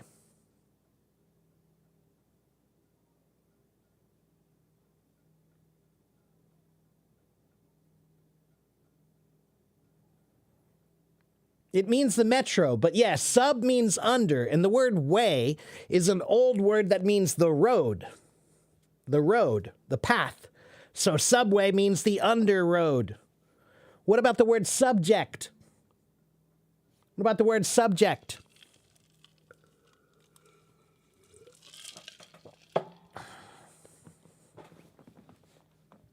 A topic, that's right. So let's talk about the subject of science. Here is science at the top. What is under science? How many kinds of science can you think of? There's biology, there's chemistry, there's physics. Those are all under the topic of science, subject. The subject of science is up here. And this word, originally, the original meaning of subject, it means, I am the king, I am the ruler. Everyone under the king, these are his subjects. So to be a subject of the king means to be controlled or ruled by the king. And he's the leader, he's the top. So everybody is under him. He is the ruler, you are the subject. Okay? And Nahid, I am looking at the camera, but it's just, Hello Talk is weird, man. I don't know what to say. Tell me when it's good. Is this good? Hello, hello, hello. Yes, okay. It's just the weird Hello Talk camera. It's just them. It's not me. I wish it weren't, but it just is. It's really annoying. So, my vocabulary in English is quite good, and the reason why is because I know all of these roots, and I know where words come from. What about the word restaurant? Where does the word restaurant come from?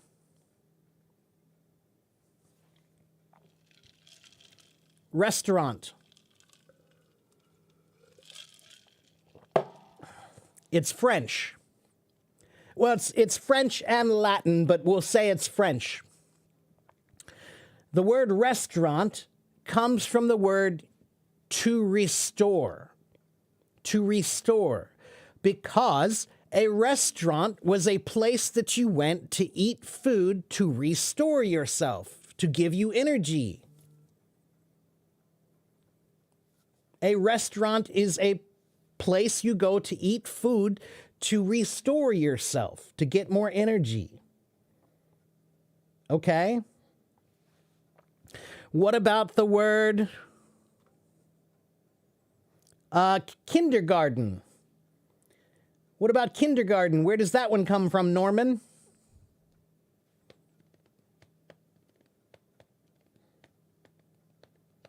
Comes from Germany. Kinder means children. Garten means garden. A kindergarten is a school for young children. So kindergarten means a children garden. It's a place where children grow.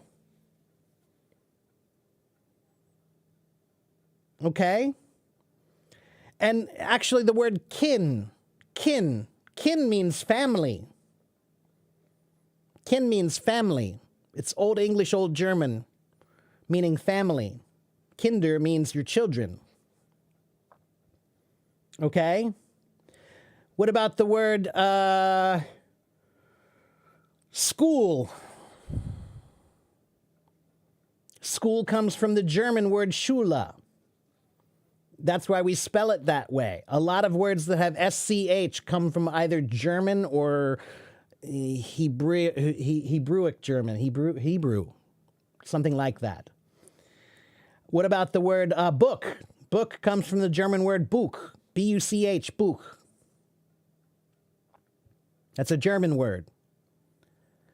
Okay? English is a difficult language because we have so many words that come from so many different places. Yeah, that's the German spelling of the word book, Madeline. Okay?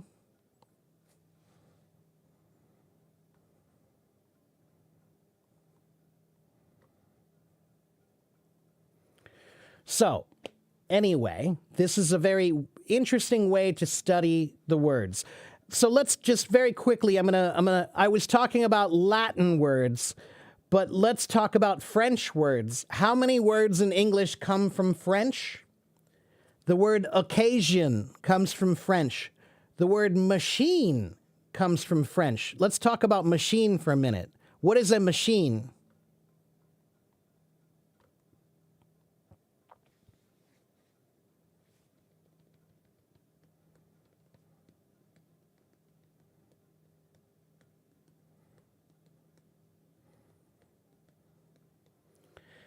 What is a machine? Yeah, washing machine is one kind of machine, yeah. The word okay has a very interesting story, actually. I can tell you about that, but let me talk about this first. A machine is a device, right? It's some kind of a device that runs something, right? So the word machine comes from the Latin word machina, meaning an engine. Okay, and where does the word engine come from? The word machine was originally military machine. And the word engine was originally military engine. So now that we talked about machine, machines often have engines in them, right? Like a car is a machine that has an engine, right? Where does the word engine come from?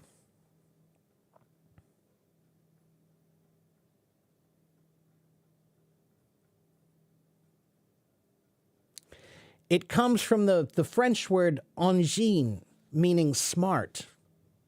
Why? Because a long time ago, you were fighting a battle, and you had your army, and they had their army. So there's two armies that are getting ready to fight. But one time, somebody had a new machine that they brought onto the warfield to try to fight. And somebody looked at that machine and they said, oh, wow, that's smart. So the word engine comes from the word engin, meaning clever. Clever. Because they created a new machine to kill people that was clever. Kind of funny. Right? Yeah. So that's where the word engine comes from. That's where the word machine comes from. The first machines were things used in war for battles. The first engines were war engines. They were used in battle to kill people. And somebody said, wow, that's really clever. That's really ingenious. Do you know the word ingenious? Kim Sin-won, because guns weren't invented until 1500s. The gun did not exist until like 1545 or 1550, I think. So ingenious means clever. It comes from the same word engine. Engines are clever. Okay? The word poetic comes from French. The word sentiment comes from French. The word novel comes from French. The word expose, variety. Oh, here's a good one. Lieutenant. Lieutenant. What is a lieutenant? What is a lieutenant? That's right. It's a rank. It's a rank, right? But what does the word lieu mean? L-I-U. Lieu. Oh, sorry. L-I-E-U. Lieu, not L-I-U. L-I-E-U. In lieu of. What does that mean?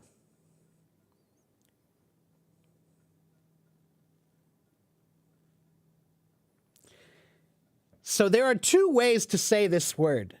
One way to say it is lieutenant, but the British often say the word as lieutenant.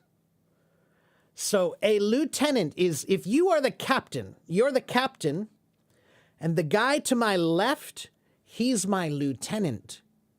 So if I am busy and I must go, he's in charge. In lieu of me. In lieu of means instead of. Okay? So, to replace, that's right. So I'm the captain, I'm busy, I have to go here. He's the lieutenant. Tenant, to tend. The tenant of something is somebody who tends a place, who takes care of something. So the lieutenant is the guy who, in lieu of me, he is the tenant of these people. And the British say lieutenant because he was on the left.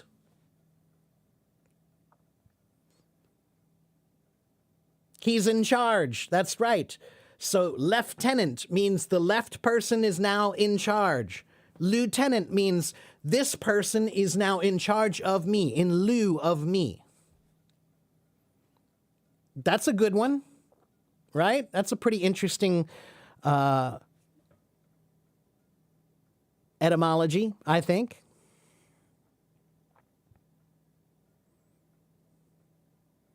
Right?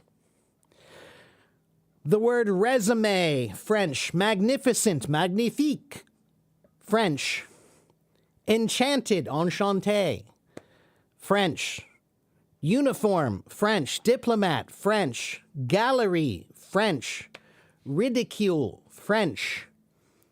Decor, French. Okay, you guys want to know the story of okay. What does okay mean? What does okay mean? Okay means it's acceptable, right? It's acceptable, okay?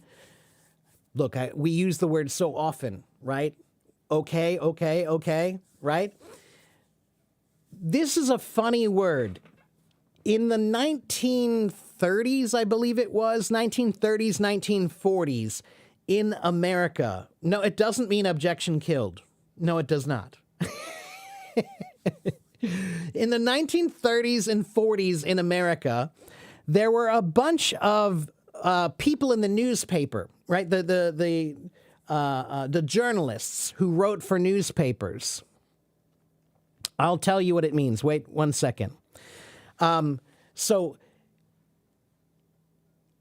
it means all correct. But how do you spell correct?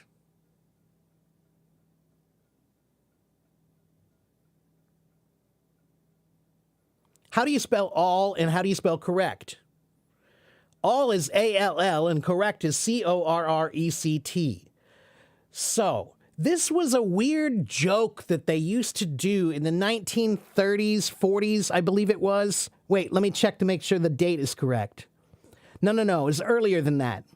In Boston and New York, around 1839 is what it says. 1839, they often used to spell words in a funny way, like a joke. It was a joke, okay? And so they used to say, all correct was all correct.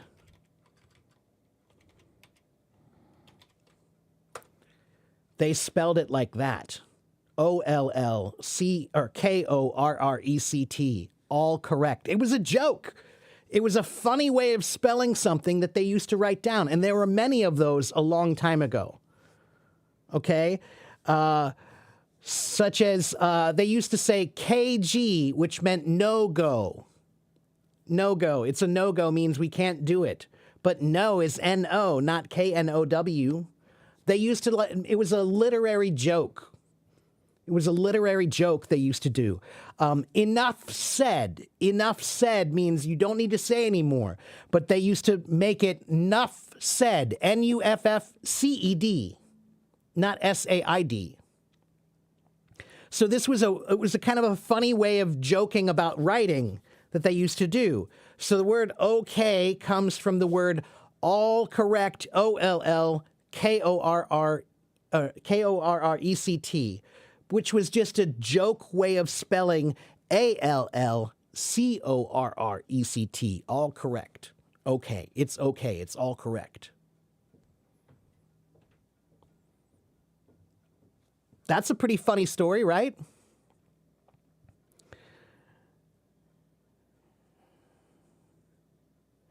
And apparently it was made more popular by a group in America called the OK Club. It was there was a President Martin Van Buren in 1840. He had a group called the OK Club. They were a Democratic group in New York City. And again, they had these just jokes. They had these just weird little jokes about words, and all correct comes from that. It's a misspelling. It's a jokey misspelling. Okay?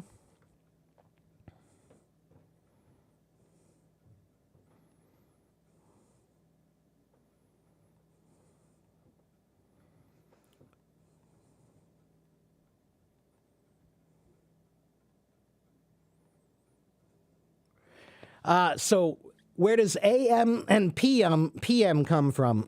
That comes from Latin. The Latin word meridies means midday. So ante means before, ante means before in Latin, and meridies means midday. So AM means ante meridies, means before midday. And PM means post meridies, meaning after midday. So AM means before afternoon, and PM means after the midday. Okay? Yeah, that's Latin. That's Latin.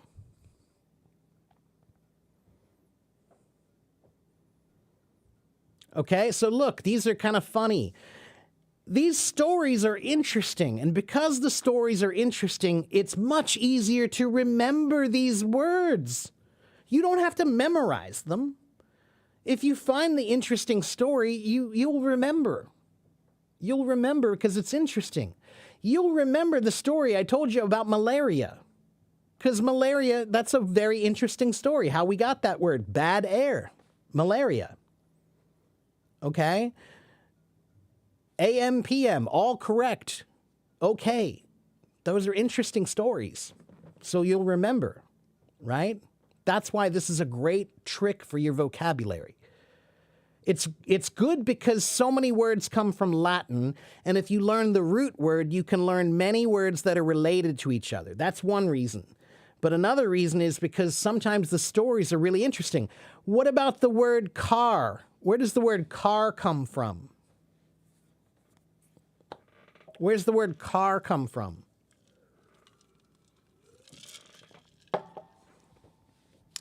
There are not words like this for phrasal verbs, but there are stories about the idioms. Almost every idiom that was ever created has an interesting story behind it. The word car, it is related to the word cart, but not exactly. The word car comes from the Latin word carum. A carum was if you had a cart that you stand on and a horse pulls it, that was called a carum. Okay, sometimes we call that a chariot. A chariot is another word we use, right? So a chariot is a horse-pulled cart, right? If you stand on it and the horse pulls you, that's a chariot. But the Latin word was carum, C-A-R-R-U-M. Okay? Yes, fiancé is from French. That's right. That's right.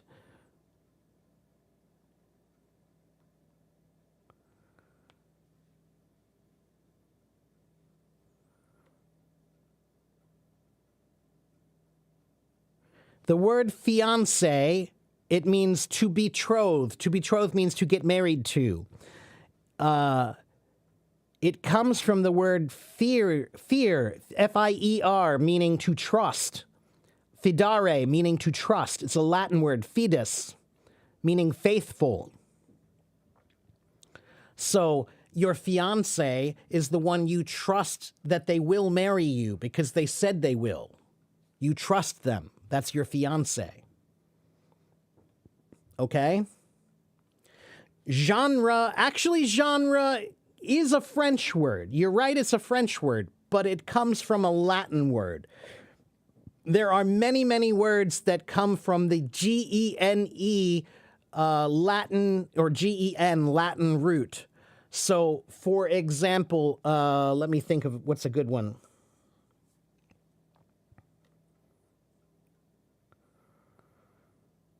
Where is that?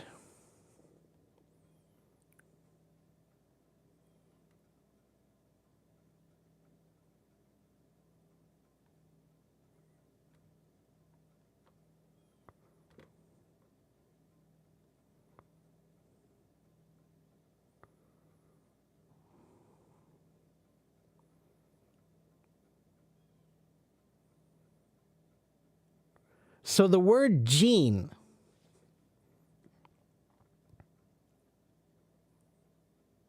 G-E-N-E, it has a very interesting story behind it. How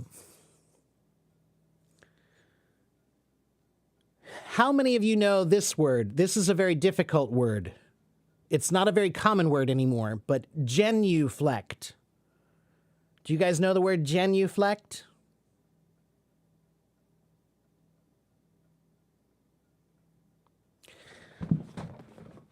I will show you genuflect. To genuflect means to kneel. To kneel is to genuflect. Okay? So, genes, the word gene means where you come from, right? So, a long time ago,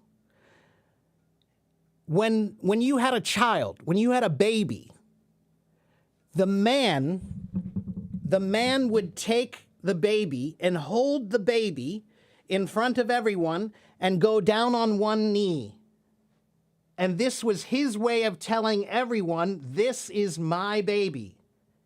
To genuflect, to kneel, your genes, that's where you come from. G-E-N-E, yeah, it comes from Latin originally. Okay?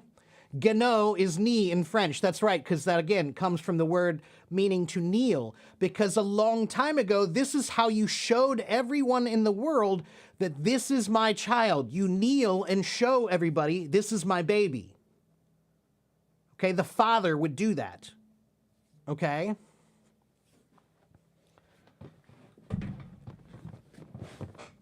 So that's kind of a funny thing, Colin Kaepernick. Right.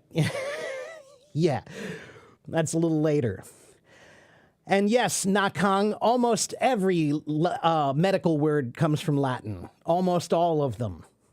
Nearly all of them. 98% of medical words come from Latin. Okay?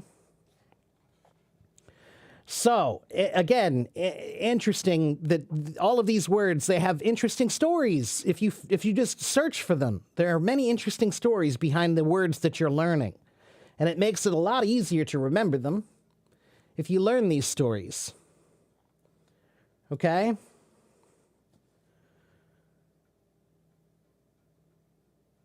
I changed my hairstyle. Yeah, I just got tired of doing my hair. Genuflect, is that a common word? No, genuflect is not a common word. It's a word that was used in church, usually. When you kneel in church to pray, you're genuflecting. Okay? So that's not a common word anymore, but the word gene and genealogy and all of the words that have the gene root, those are very common. And yeah, they're interesting. That's right. So because everybody was asking about other things, so let me just show you that etymology also is useful for learning idioms. Forte is from Italian. Forte is from Italian. Forte means loud in Italian. Piano means soft in Italian. Forte means loud. So the word forte actually means something that you can do well, right? My forte is this. So it's something that you can do loudly and proudly. Okay? Fortissimo means very loud. Forte means loud. Mezzo forte means medium loud. Mezzo piano means medium soft. Piano means soft. Pianissimo means very soft. These are Italian words you learn in music.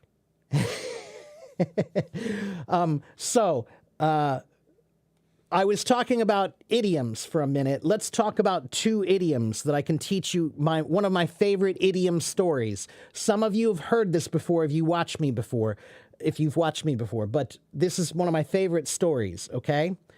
Do you guys know the idiom, let the cat out of the bag? Do you know the idiom, let the cat out of the bag?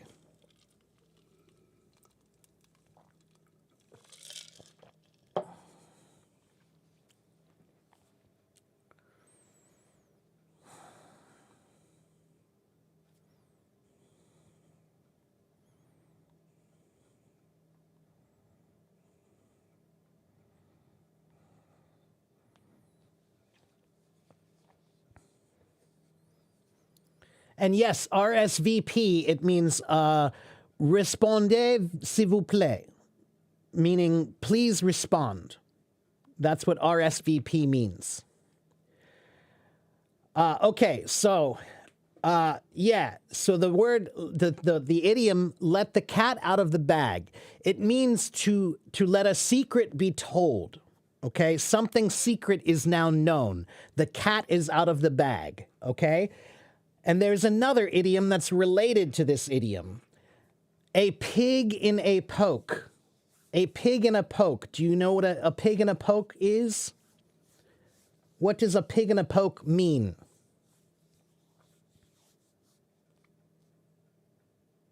Anyone?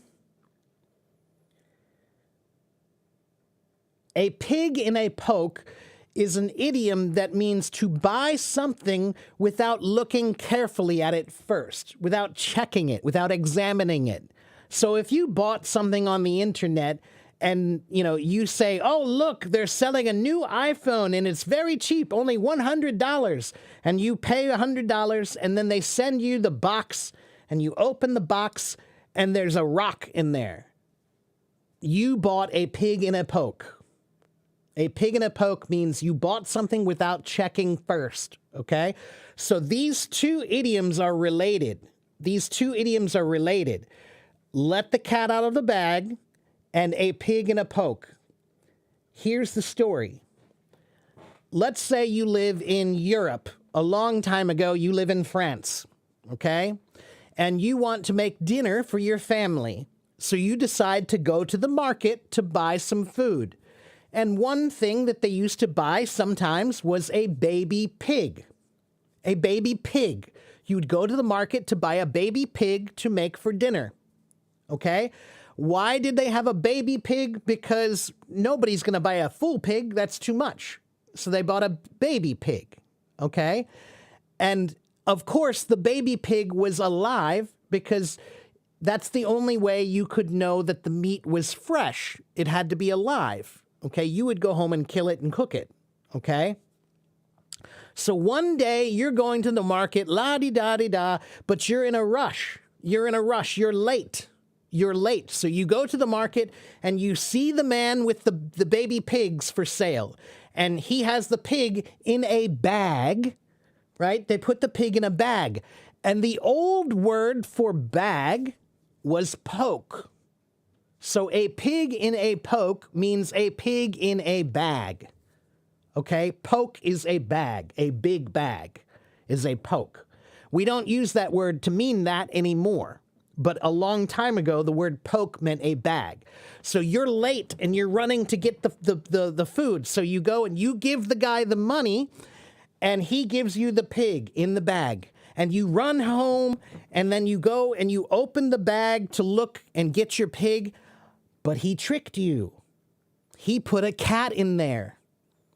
He put a cat in the bag instead of a pig. And now the cat is out of the bag. The secret is out. So you thought you were buying a pig, but you didn't check. You were in a rush. You didn't check, so you bought a pig and a poke. But when you got home, you opened the bag, and it's a cat, not a pig. He tricked you. He took your money, and he put a cat in there instead. So the cat is out of the bag. That's a pretty cool story, right? Okay? So let me tell you one more. There's one more part of it that's very interesting. One moment. Let me get something.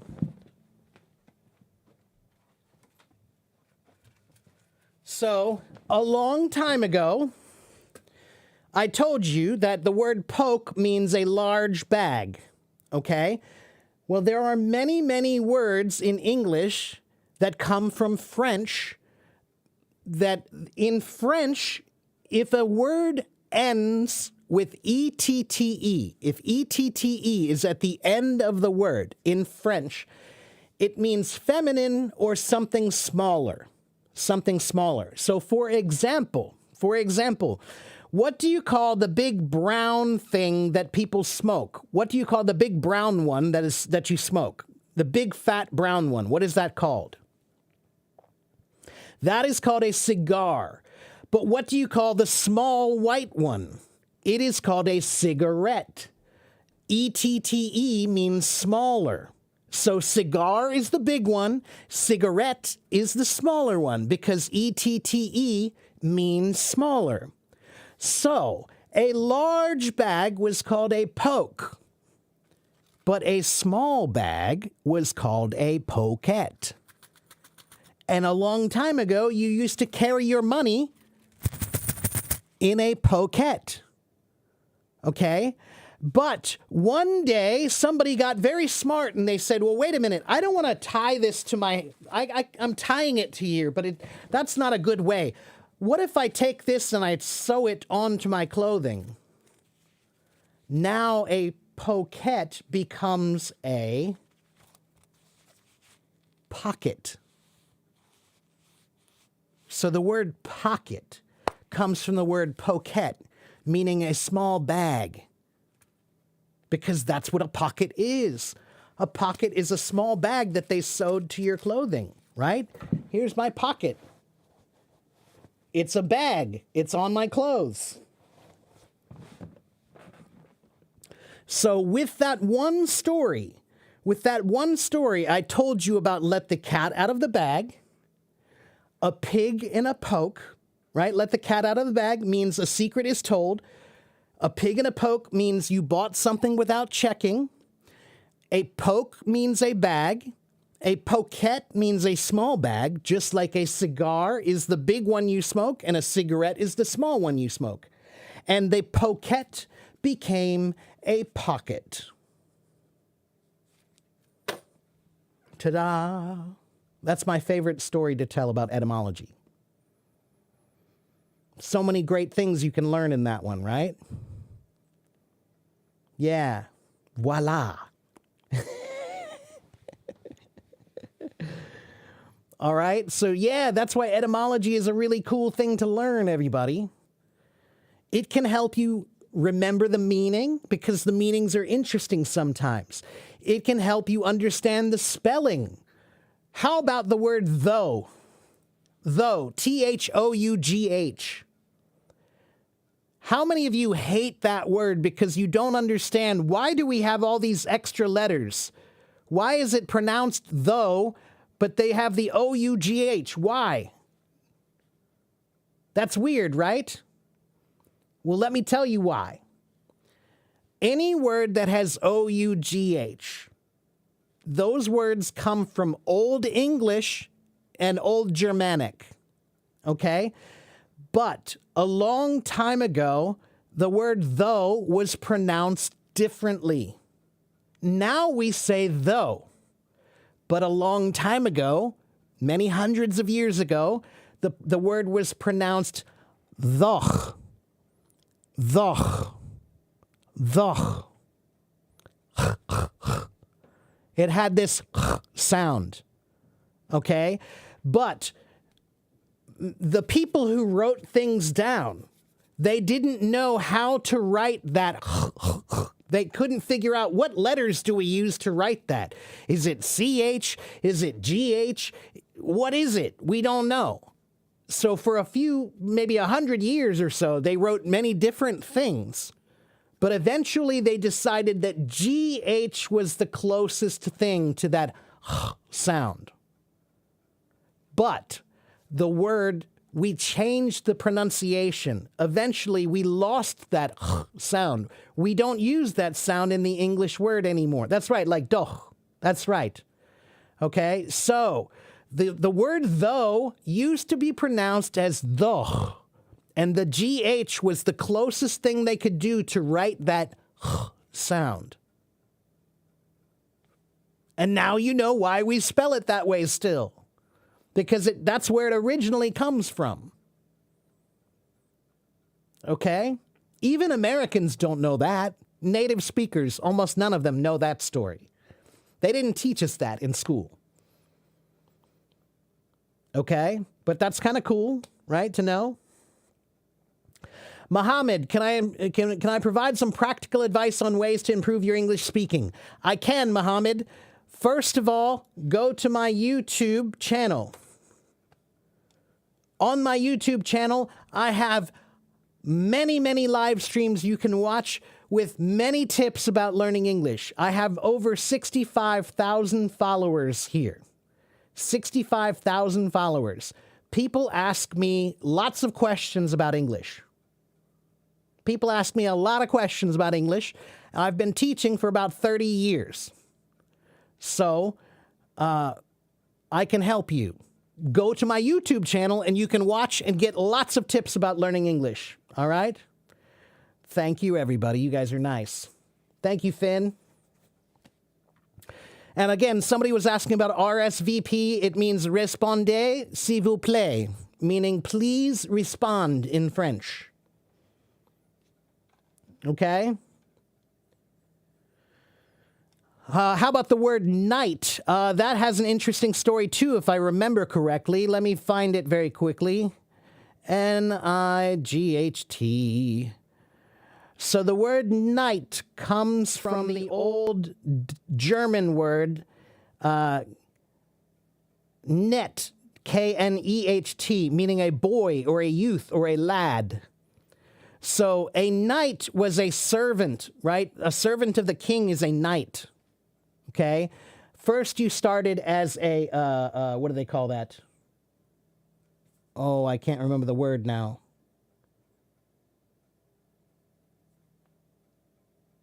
One moment.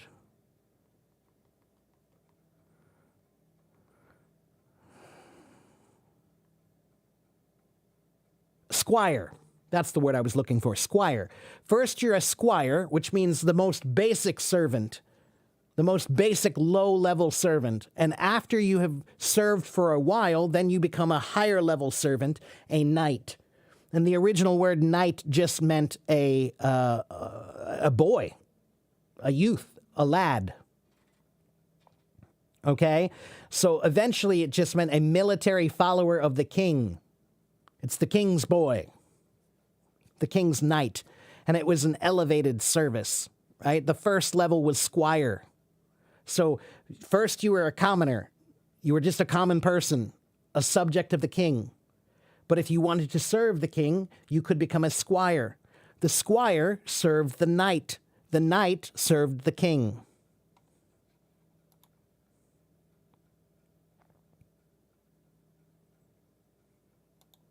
My shirt is not helping to read the comments. I'm sorry about that, Tulek. My YouTube channel is right here. Here's my YouTube channel. But more importantly, please go to my new website and give me your email. Sign up and subscribe on my new website, AFIEC English. AFIEC English. AFIEC English. What does AFIEC mean? It means a friend in every corner English. A friend in every corner English. Why? Because I've been on Hello Talk for about 10 years. And I've talked to people in every part of the world. So I have friends everywhere. Okay, so please go to my new website, AFIEC English, A Friend in Every Corner English. That's right. Thank you, Tulek. All right. Yeah, 你说什么? Let's see. The squire must have mistranslated it. It's attendant. No, that is what a squire is. A squire is an attendant to the knight, and knight is an attendant to the king. Okay? The word squire, let's look at the word squire.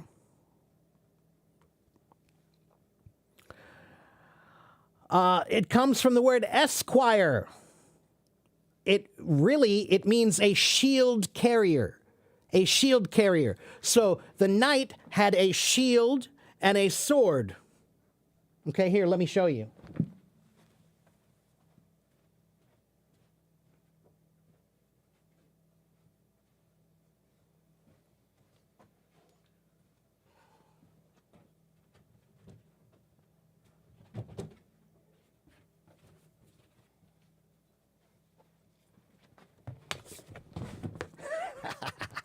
I'm a knight now. I have my sword and I have my shield. Okay? And the shield was very big and very heavy. So the squire comes from the word esquire. Esquire literally means shield carrier. Shield carrier.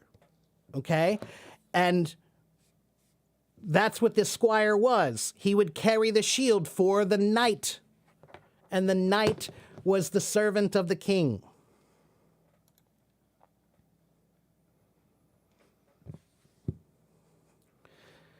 Yes, 我会说中文。我的中文还好啊。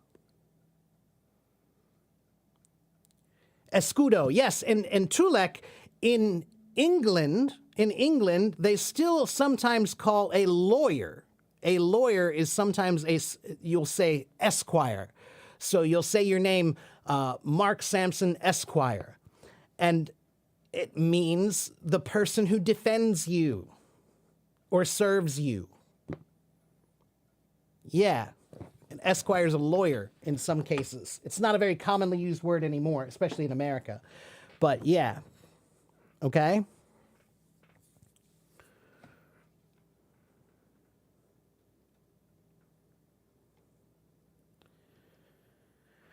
Song, there's nothing wrong with my camera. That's just HelloTalk. The quality on HelloTalk for the live streams is not very good.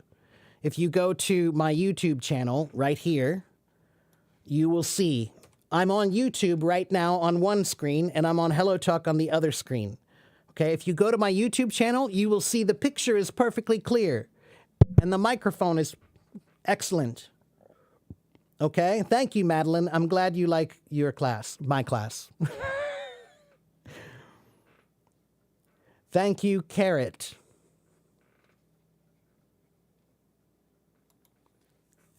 Amy, Arling Ilio Dao Arling 我住在台湾教英文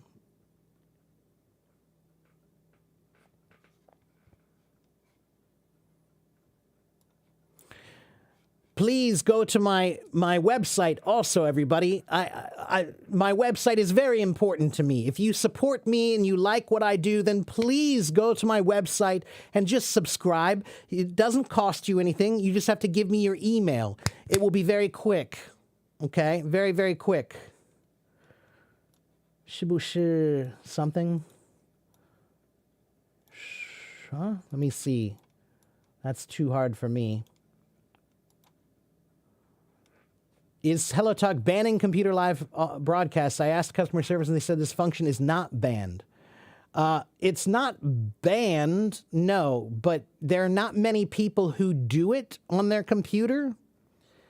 And so they have chosen to not make the quality very good.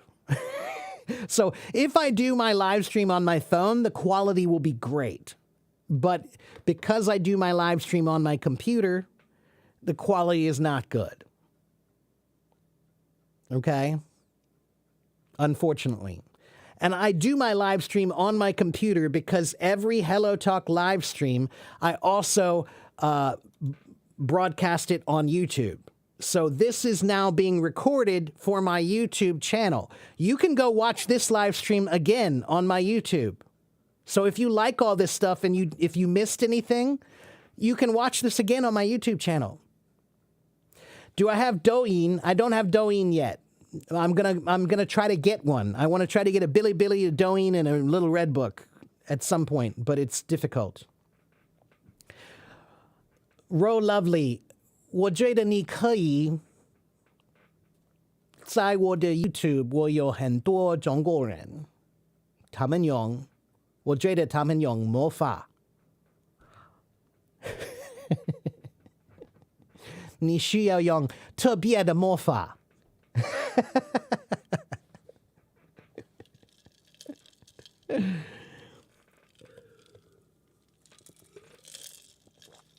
Okay, listen, everybody. It's about time for me to take a break. It's 12 o'clock here, and I need to go have some lunch. And I've been teaching for 2.5 hours.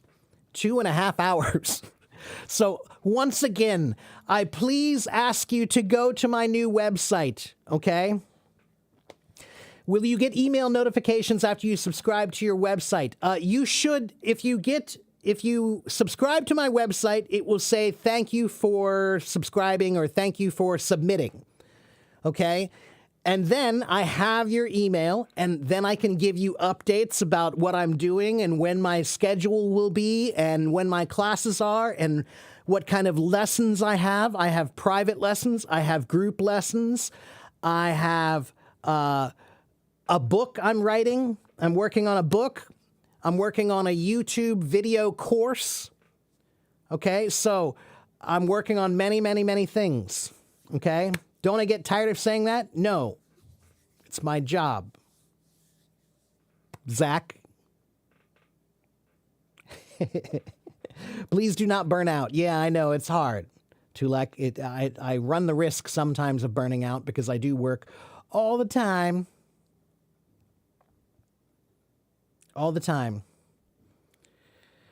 Thank you very much, everybody. I'm glad you enjoyed my class today. And again, I do bring people on the stage. I do answer other questions. I do let you talk to me. But just today, I wanted to teach a focused class about etymology. All right? And I haven't done one in a long time. So usually, if you go to my live streams, you'll get to ask me any question you want. And if you go to my voice room, you can ask me any question you want on my voice rooms. Okay? Once again, I have about 65,000 followers here on Hello Talk. I've been on Hello Talk for about 10 years. I've been doing live streams for more than 2 years. Redbook is easy to get. Douyin is not easy. Yeah, Tulek. So what I'm going to try to do is one of my followers, Bruce, in China, he, I think, is going to try to set up a Redbook and a Douyin and a Bilibili for me in China. So it should be easy if he does it for me because he lives there. You're right. It's difficult if you don't live there. But thank you for that tip. I appreciate that. Okay?